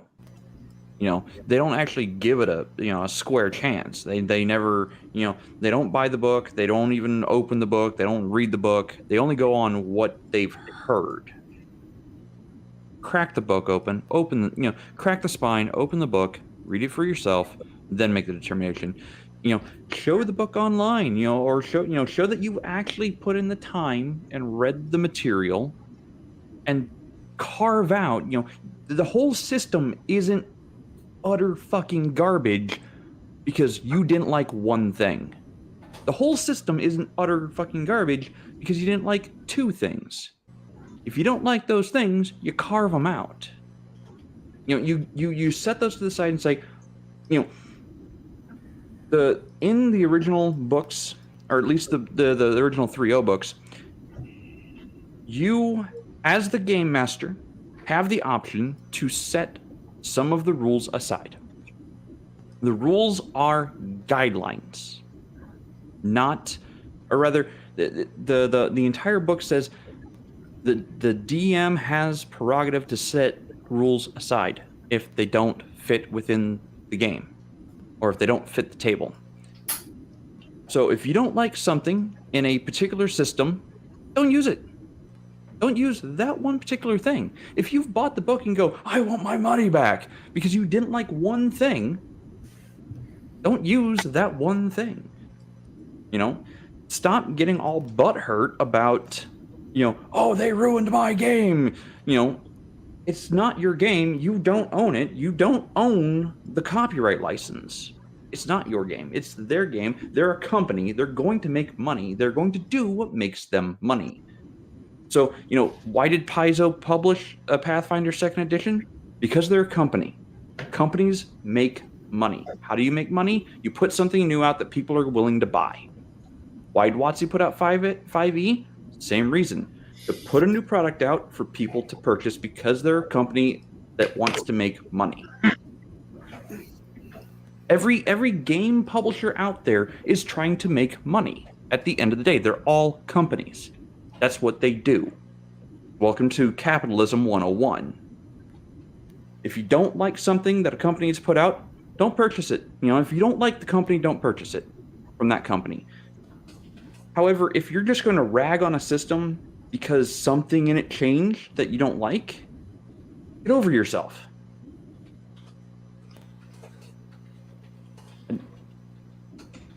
And I know I'm going to get a lot of hate from this little tirade, but I'm kind of over the horseshit attitudes that I'm seeing online in the community of hobby, like within the hobbies. All these people want to just argue about why the systems suck, and they never want to say anything positive about a new system ever. And it annoys the ever-living piss out of me. Like, did you even give it an honest chance? Ever? So that's what I would change about the system. The hobby is get rid of your butthurtness just because something changed.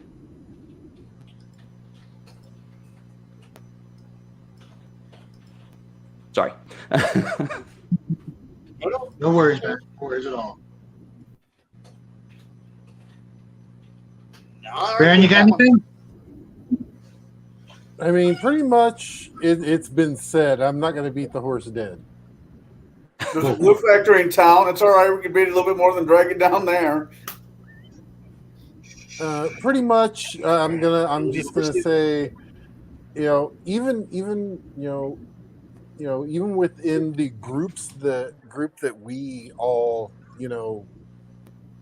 go in, there's still there's some of that even in our little group here. Where even the quote unquote purist of first and second ed are like, oh well, no, nothing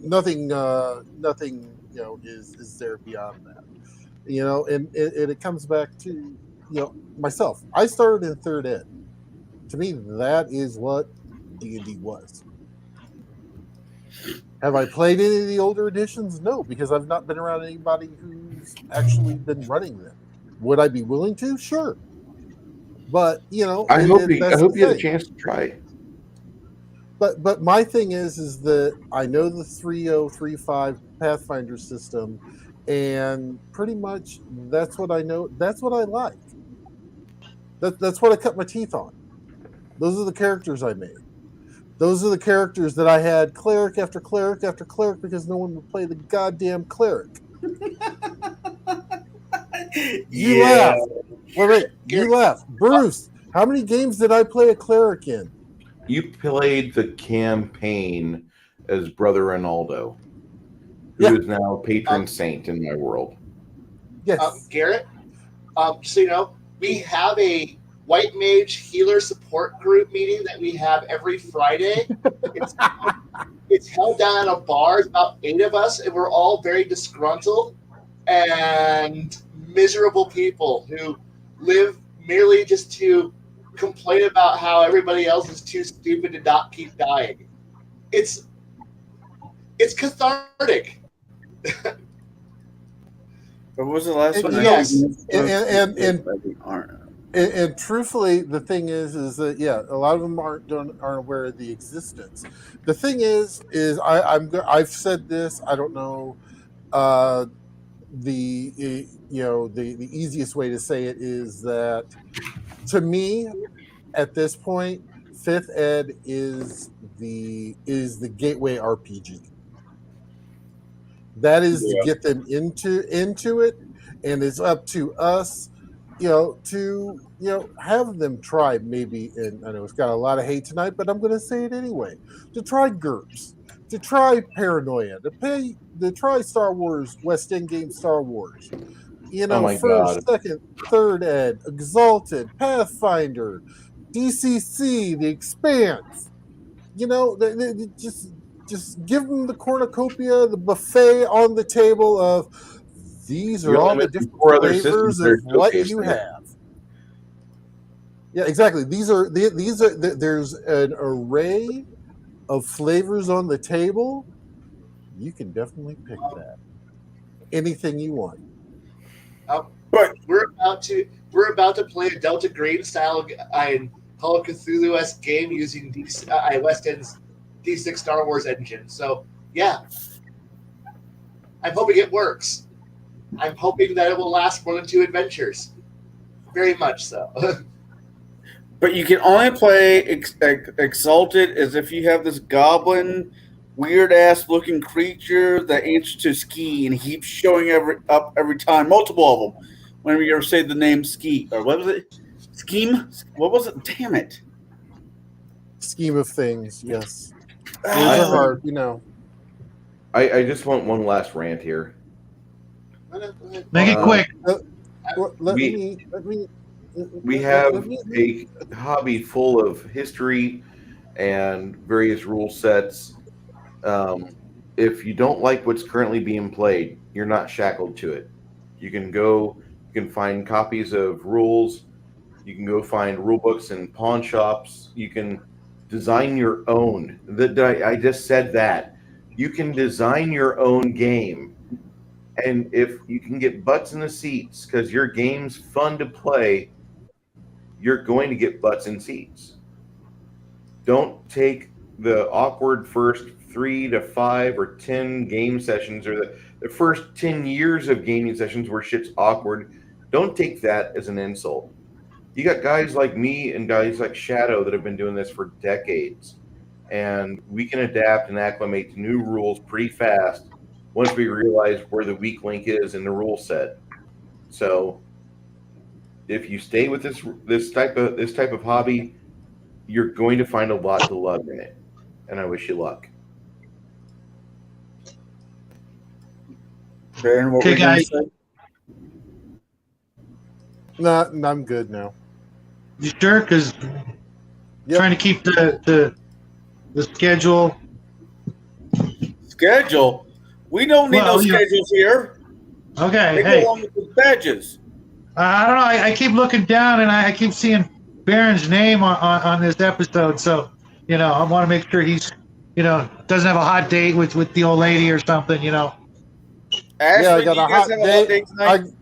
I got a hot date of plugging her in so she can have her dialysis because we got the machine in today. Woohoo! Awesome.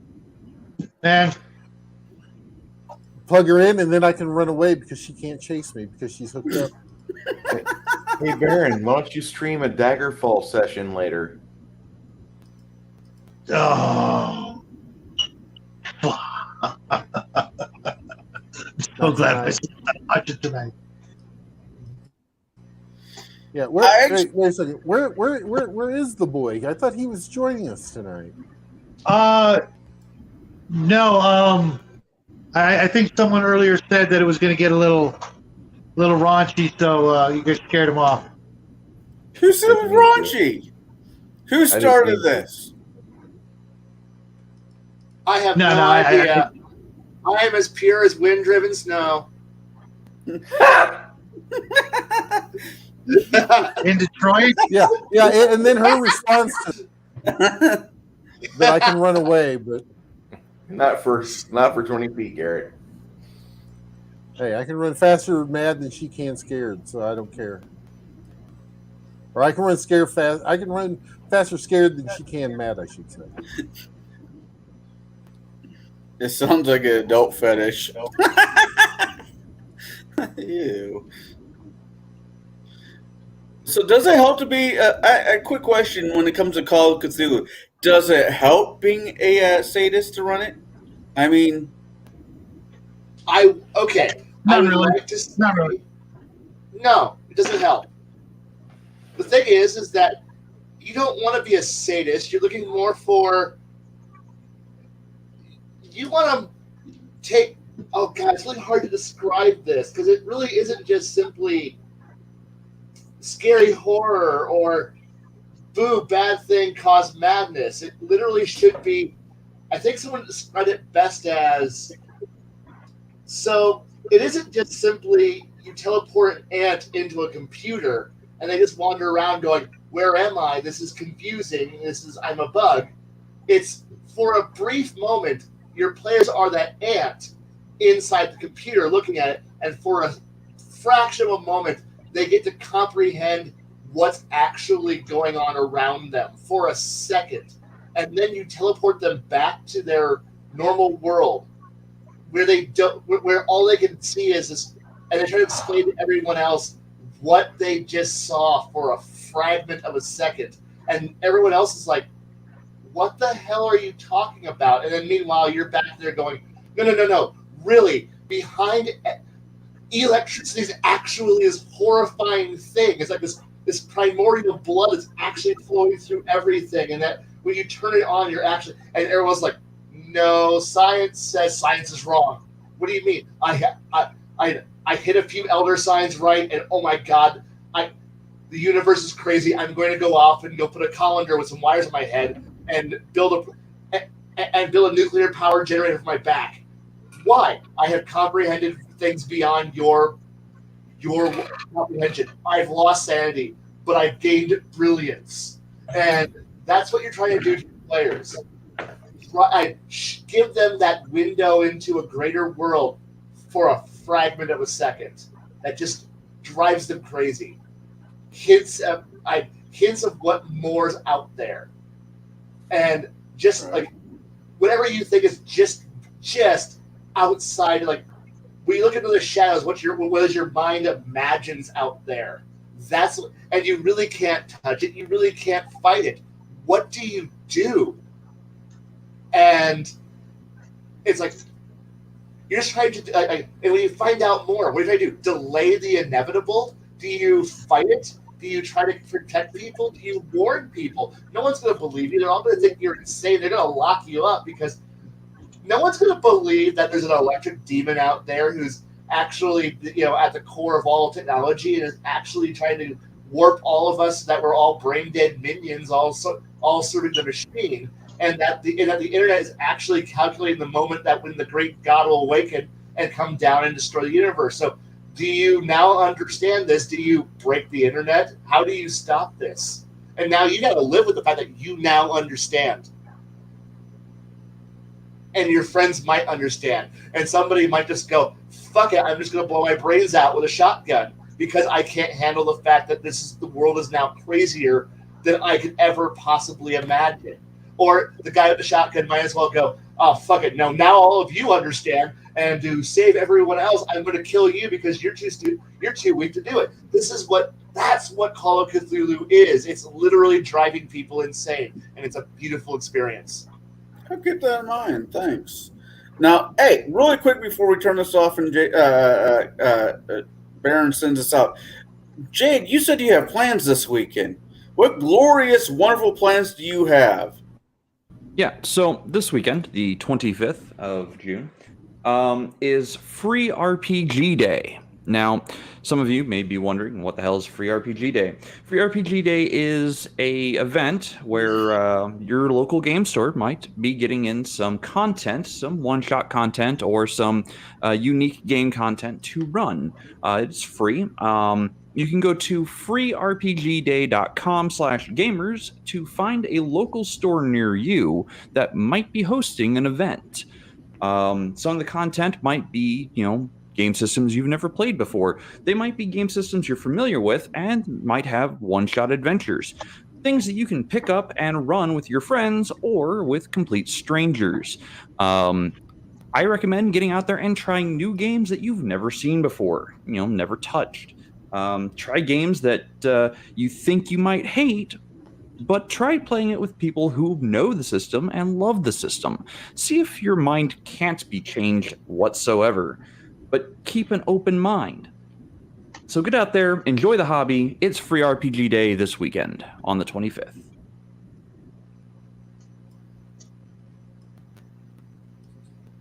That sounds like a great idea. But fortunately, me, Shadow, and several other people will be at Bruce's campaign playing What the Hell Did I Get Into? Where's the Exit Out? And oh God, is that another giant? Probably a lot more giant. If it's not giants, it's hobgoblins. That's all I'm going to say. Fee, fi, fo, thumb, where the fuck did that fall from? That one works. I had a great time. Thanks for letting me come in. I hope I didn't detract from it. Not at all. You said some things that I wanted to say before I got to say them. So before I say goodnight to all of you guys, no, don't even sweat it. We're all going to do that. We're all going to have that happen. There's only a limited number of correct answers for most of our questions. But when I brought up the one thing I would change, and it's kind of sappy, but the only thing I would change is the miles between us. Because even if, we don't have time to game, it still would be nice to meet each and every one of you guys and a whole lot of people in the chat section. And I'm coming up with a solution to that one of these days coming up, before I leave this shitty planet. For my eternal reward, whatever that may be, or punishment, as the case arises. But one of these days, I really want to meet you guys all in person, and preferably all at the same time. So maybe we can, commandeer a table and force one of us to come up and pull some sort of game out of their ass. Maybe we'll draw straws, or maybe we'll just arm wrestle. I nominate. Wait, Chip, that guy right there. No, Make Kai do it. That guy. Just kidding, Kai. Just kidding. Oh, make me do it. Oh, okay. Okay. Yeah, he volunteered. He volunteered. It's him. Cool. The I'll bring my lucky 20 cider. And yeah, sure. Yeah, I'll have my Tablebreakers with me. My big bring heavy my Hero steel Labs table just to breakers. piss off Bruce. Dayglow fucking dice. Dayglow pink dice. Fuck it. You ain't gonna see the. You'll all go blind the moment you see the sun with them. So Jesus. We need to like kidnap a Denny's or a Perkins. Why? Or a local game shop.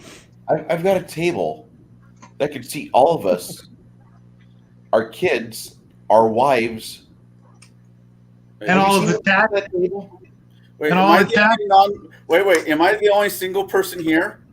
upper floor Kelleher's. I don't know if I play my cards right. Well, I mean, truthfully, if we're going to do that, there's 4 of us that live in one spot, so it would only be smart for traveling and all that for 2 people to travel to us. Nod, wink, wink. Tell that to the Oh, I'm chat. sorry. Say no Tell more. that to the chat. Like, I see at least 2 people in the chat that live in my state, so I don't know, man. No, Well, our then you state's can go visit away from them. Yeah, maybe Their we have a chat. break. No, we'll just carpool. Road trip, right, Crafty? Right, Cal? Road trip. Oh, there you go. Crafty makes all that money because he can just foot the bill. He just won't donate anything to Max for a couple weeks. It'll be all right.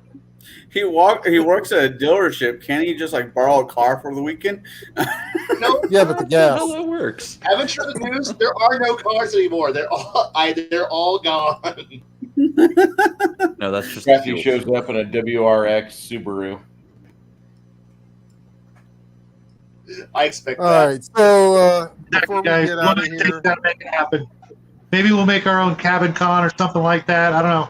I got some Great. thoughts, got some ideas. Stuck in a cabin with 5 other high We will all protein have beating location bastards. Fuck. redacted. That's what's going to be. It's going to be just location redacted. Yes. Undisclosed Now, location. now it's up to 4. Now it's up to 4 of us. Better be careful, guys. If we outvote you, we'll just start recruiting more people into the chat. You guys will have to come out here to California, or maybe we'll compromise and we'll just meet in Texas because it's in the middle. How's that a compromise? it's not in the middle. It's, We'll all die from the heat. Thank you. Either Come way, we down die with from a- the heat. Come down where there's 5 months of 100-degree weather. Come on, guys. You'll No, learn what to we'll huff do- freon. What we'll do is we'll find out where Max lives and go camp in his front yard. Alabama's the middle. Oh, No, man. Alabama's less in the middle of what we were talking about. There's not a Waffle House nearby. How am I going to recharge? Oh, wait, hold on. Fuel and a high quality coffee and the grease griddle, the griddle grease that comes with every meal. Oh, the griddle grease. And you're making me hungry. I I could miss probably Waffle convince my House. wife to get on board for California. She grew up there anyway. Yeah, but it's Uh-oh. It's okay. No, I had to get him up here. They're firing off fireworks outside, and he's not a fan of Oh, no. fireworks. Yeah, He's they're shaking firing like a off leaf. fireworks over here too. Is he a Shaking like a greyhound? leaf. No, he is a Asian and Jack Russell Terrier mix. Yeah, I about got attacked by Jack Russell earlier today. It was cute. I almost went full Korean. Oh wow! Roof and everything? He was like right there trying to bite me, and I grabbed for him. I'm like, "Oh, you want to play?" And the wife was like, "No, he's going to eat the dog. Stop it." She knew I was serious about taking a hunk of his meat out. Like, no, you don't bite me, dog. I bite you back. You might taste good too. My daughter has a dog, and a couple years ago, it was an accident where it got hit by a car. So it's missing its left back leg, and I was walking it probably a couple months ago, and some lady and her husband's like, "What the hell did you do to that dog?" Well, I'm like, during the COVID, me and my family got hungry, and it already had 4 legs, so missing one's not going to be a big deal. My daughter looked at me, she's like, "Dad, what the hell's wrong with you?" She hangs with this Where guy do I too much. start? Good night, everyone. All right, so let's go around the table. Brucifer, what do you got for going on this week? Rest of this week and the next. Okay, Some You laugh. Saturday That used to be his handle. Brucifer. Still is some places. Saturday about noon 30 for you CST people. That's 12:30 for you others. We're gonna start the stream on my channel, and the party will try to survive. They're actually starting to push back a little bit against this invasion that's going on. If they can figure out everything, if they can start putting the pieces together and understand the landscape that they're in, I think they'll be fine. But man, last game we played, Connell went down. Connell, how many times have you been reincarnated? Technically twice. Okay, so that's how you Enough. know I run a game that is perfectly fine with old school conventions, because if we can't reincarnate him, I can animate him and he will carry our stuff. Don't worry, I have a backup character planned out. And if I play this character and there's a spot open in our game, I know a certain person in this panel has to join because he would not believe it until he sees it. I will be a paladin. Well, Shadow's running the paladin right now, and he's doing a good job of it. As much as he might have thought that he wouldn't be acceptable, he's doing a really good job. The Priesthood of Theru is going to be discussing things with him in the next couple sessions, I'm sure, because they're going to bump into him like, "Oh my God, it's true, you're here," because they're rare.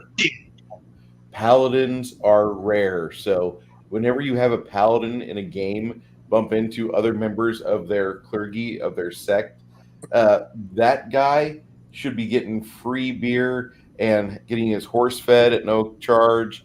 He needs to be We're going rewarded. to say something else there for a second. Damn. Oh, Thank yeah, you to right. It strippers was right on the guild. tip of the mouth here, but I retracted it because I'm on Baron's channel, not on mine. Well, it's fine. You can go to the strippers guild. There ain't nothing wrong with that. Yeah, you can. But I think that's going to be the big focus. And here within the next 36 hours, there should be another stream popping up, or another video, actually an actual video popping up where I talk to the camera and I read my book, the final part of my book, because I've been practicing on it and been trying to get my words right. Over the course of time, your mouth changes, and I've just been trying to get better speaking. So we're going to finish Shift Elijah's story. Back to you, Garrett. All right, Shadow, what do you got coming up, going on besides Bruce's game? I normally have an Arduin video tomorrow. We'll see how much of that I can cram into reading between now and then, because I absolutely haven't started reading it. Otherwise, I'm going to take tomorrow off, maybe just do another test stream, use up all my free time doing that. Getting ready for the weekend. Name them something other than test stream, because just a chat with Shadow or something like that. Shadow chat. Good idea. There you go. Yeah. There's your name. Done. All right. Okay, I'm stealing that too. First, he makes me a logo that kicks ass. Now he's gonna give me a title. Awesome. Then, of course, Saturday with Bruce and Connell and all the gang. Sunday. Monster Truck. No, it's Dwight's birthday, so we may be early or late for Connell's movie review of The Scientist, and I just watched it today. And if you have not seen it, don't. Hey, no spoilers. No spoilers. Save it for the review. The only thing that's good about it, the only thing that's good about the movie is that the actor, if he could learn to act, would make a great H.P. Lovecraft. He really looked like him, but unfortunately, he couldn't act his way out of a wet paper bag. I just want to point out to everybody who picked this video. My son. He's got a nose for awfulness, I guess. I don't know. We'll see. And then, next week we got the usual, pretty much a video every day of the week, something new. Yeah, Something pretty much old, every day something next new, week. something borrowed, something blue. Is that pretty much it? Pretty much, you guys have seen our schedule. Tuesday is the start of a new month. It's his birthday month. So he's calling all the shots on, the craft and some of the other things that we're going to do. Let him, take the reins for a little while. It's been a while since he's done that, but he's kind of nervous, drawing a blank on what genre to tackle next month. So if he doesn't come up with something, it'll be on me, and I've got something that most of you guys won't give a rat's ass about, but it's something that he and I both know a bit about. So we'll see what happens. His birthday's coming up, and he's probably got other things on his mind. But we'll see. But yeah, the usual. There you go, Crafts and Connell. reviews and. No. I've seen it. No, you can't make me do it again. Okay, Jade, what do you got up and running? Yes. So, as I said, I'm going to be going to Free RPG Day this weekend. I'm hopefully going to go to a brand new store in my area. For those in the Central Illinois Valley, Kobolds and Cabinets has been open during the pandemic, and I know that they're a really tiny shop and have don't have a lot of product in. I think because of supply chain issues, but I'm hoping to go there this weekend and see what kind of resources are available, what kind of reading material for Free RPG Day that they have, and maybe even sit down and play some tables. Another one in my area is a game shop that at least 4 or 5 of us know about. It's called Just for Fun. It's actually closer to me. It's actually 2 blocks away from me, and I still don't know why my wallet's not always empty. Yeah. But so if I'm actually going to get in touch with Kobolds and Cabinets, hopefully tomorrow, and see what kind of, if they have enough material for 2, 3, or 4 of us here on panel, if more people are going or not. See if they have enough material for that. If they don't, then I'll likely head over to the one I know will have a lot more material, which is Just for Fun. So that's my weekend plans. Yeah, I think I'm gonna. If you'll have me, I may tag along with you to go down there just to kind of see. We can see if we can hawk the stream a little bit too. I mean, why not? And then you'll have your game that evening as well. So. Yep. Yeah, I've got what I've got on tap is I got my game that evening, Saturday night at roughly 7:00 Central Standard Time. It may overlap with the end of Bruce's game. It usually does, but that's okay because Connell still doesn't get a seat at my table because it overlaps. So I'm okay with that. No, you can't go. We're gonna have a boys' day. It is not a wife's day too. Well, actually, my wife is actually interested in going to that store as well, so it could be a wife's day. What is Kobolds and Cabinets? Kobolds and It's Cabinets the new is store. Brand new gaming shop in Canton, Illinois. I did not think that would have had an actual population for that. For you people in the Inland Empire, SoCal area, that's like, this is just north of Fresno with like 1,000-person town, and they put a game store there.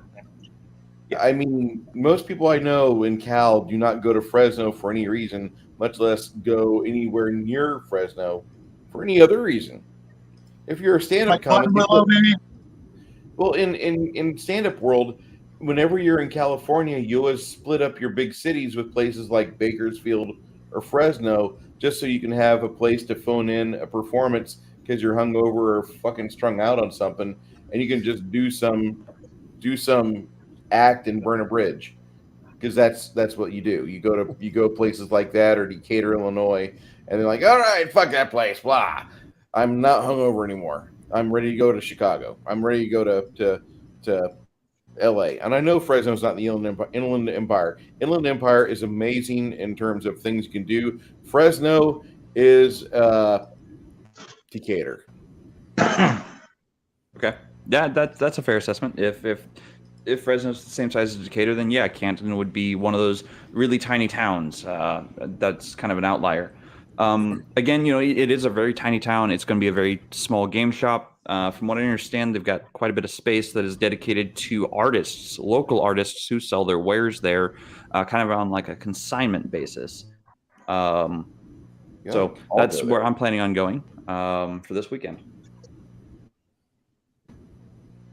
All right, and Kai, we'll have some more videos out. I've let it lapse for a week or so just to see what happened. We're going to be doing some more clips from the live streams here and uploading those onto Kai's. I'm kind of his impromptu editor, so yeah. Subscribe to Kai. Already done. Because otherwise, I'm just there. All I'm doing is make. Yay! All right, and last but not least, Connell, what do you got going on? What's going on? Well, tomorrow I might jump in and hang out with Max over at the Chill Stream. I most likely will be more of a watcher than joining in just to see how that shenanigans play out. Oh god, that could be a real horror show. Then Saturday, of course, I got gaming with Bruce. Depends on what time we end that one and what time my buddy is available. I might be doing another video of talking RPG with veterans. That I might be doing part 2 of that one Saturday. Just really depends on how his weekend's working out. Sunday, I will be doing with Shadow and Sons. Then that's really about it. I mean, I don't have a huge plan out weekend other than gaming with Bruce. But okay. Yeah, I will say that I was there for, I would say, about 98% of the interview. I actually put my earbuds in and had my phone on while I was mowing grass, listening to it. You did very well with that. In fact, I did a reaction video to that also, and I was very proud of the way that came out. You did a very, very good job. Thank you. I got Joe from Biggest Geekus willing to do a interview type 1. I got a few other vets I know are willing to, and of course, I'd love to have you and Bruce on do an interview-ish video with you two down the line if you guys would be interested in it. Have your people call my people. All right, JD, you heard him. Give him a call. I've got people now. Well, apparently, basically, all that you'll get out of them is, but still, they're my people. They're my four-legged people, but they're my people. What does that make me, Connell? Your people? You. You're Irish. You're my people. Oh, jeez. All right, guys, we're gonna go ahead and cut off for the night. Kai, you want to send? I don't think you've sent us out in a while. So, do you want to send us out? No, no. I'm good. Just with my usual. No. I'm okay. No. My advice is bad advice. Don't take it. All right, then fine. I'll do it. I'm going to steal this from a very good friend of mine who actually I found out yesterday has not been doing too well. My buddy down in New Zealand, starting to have some health problems, but yeah, we're kind of working through that, kind of leaning on each other. But time is a very finite resource. And we want to thank you very much for taking some of your time to listen to us talk about some things that we absolutely love. Thank you much. You have a great night.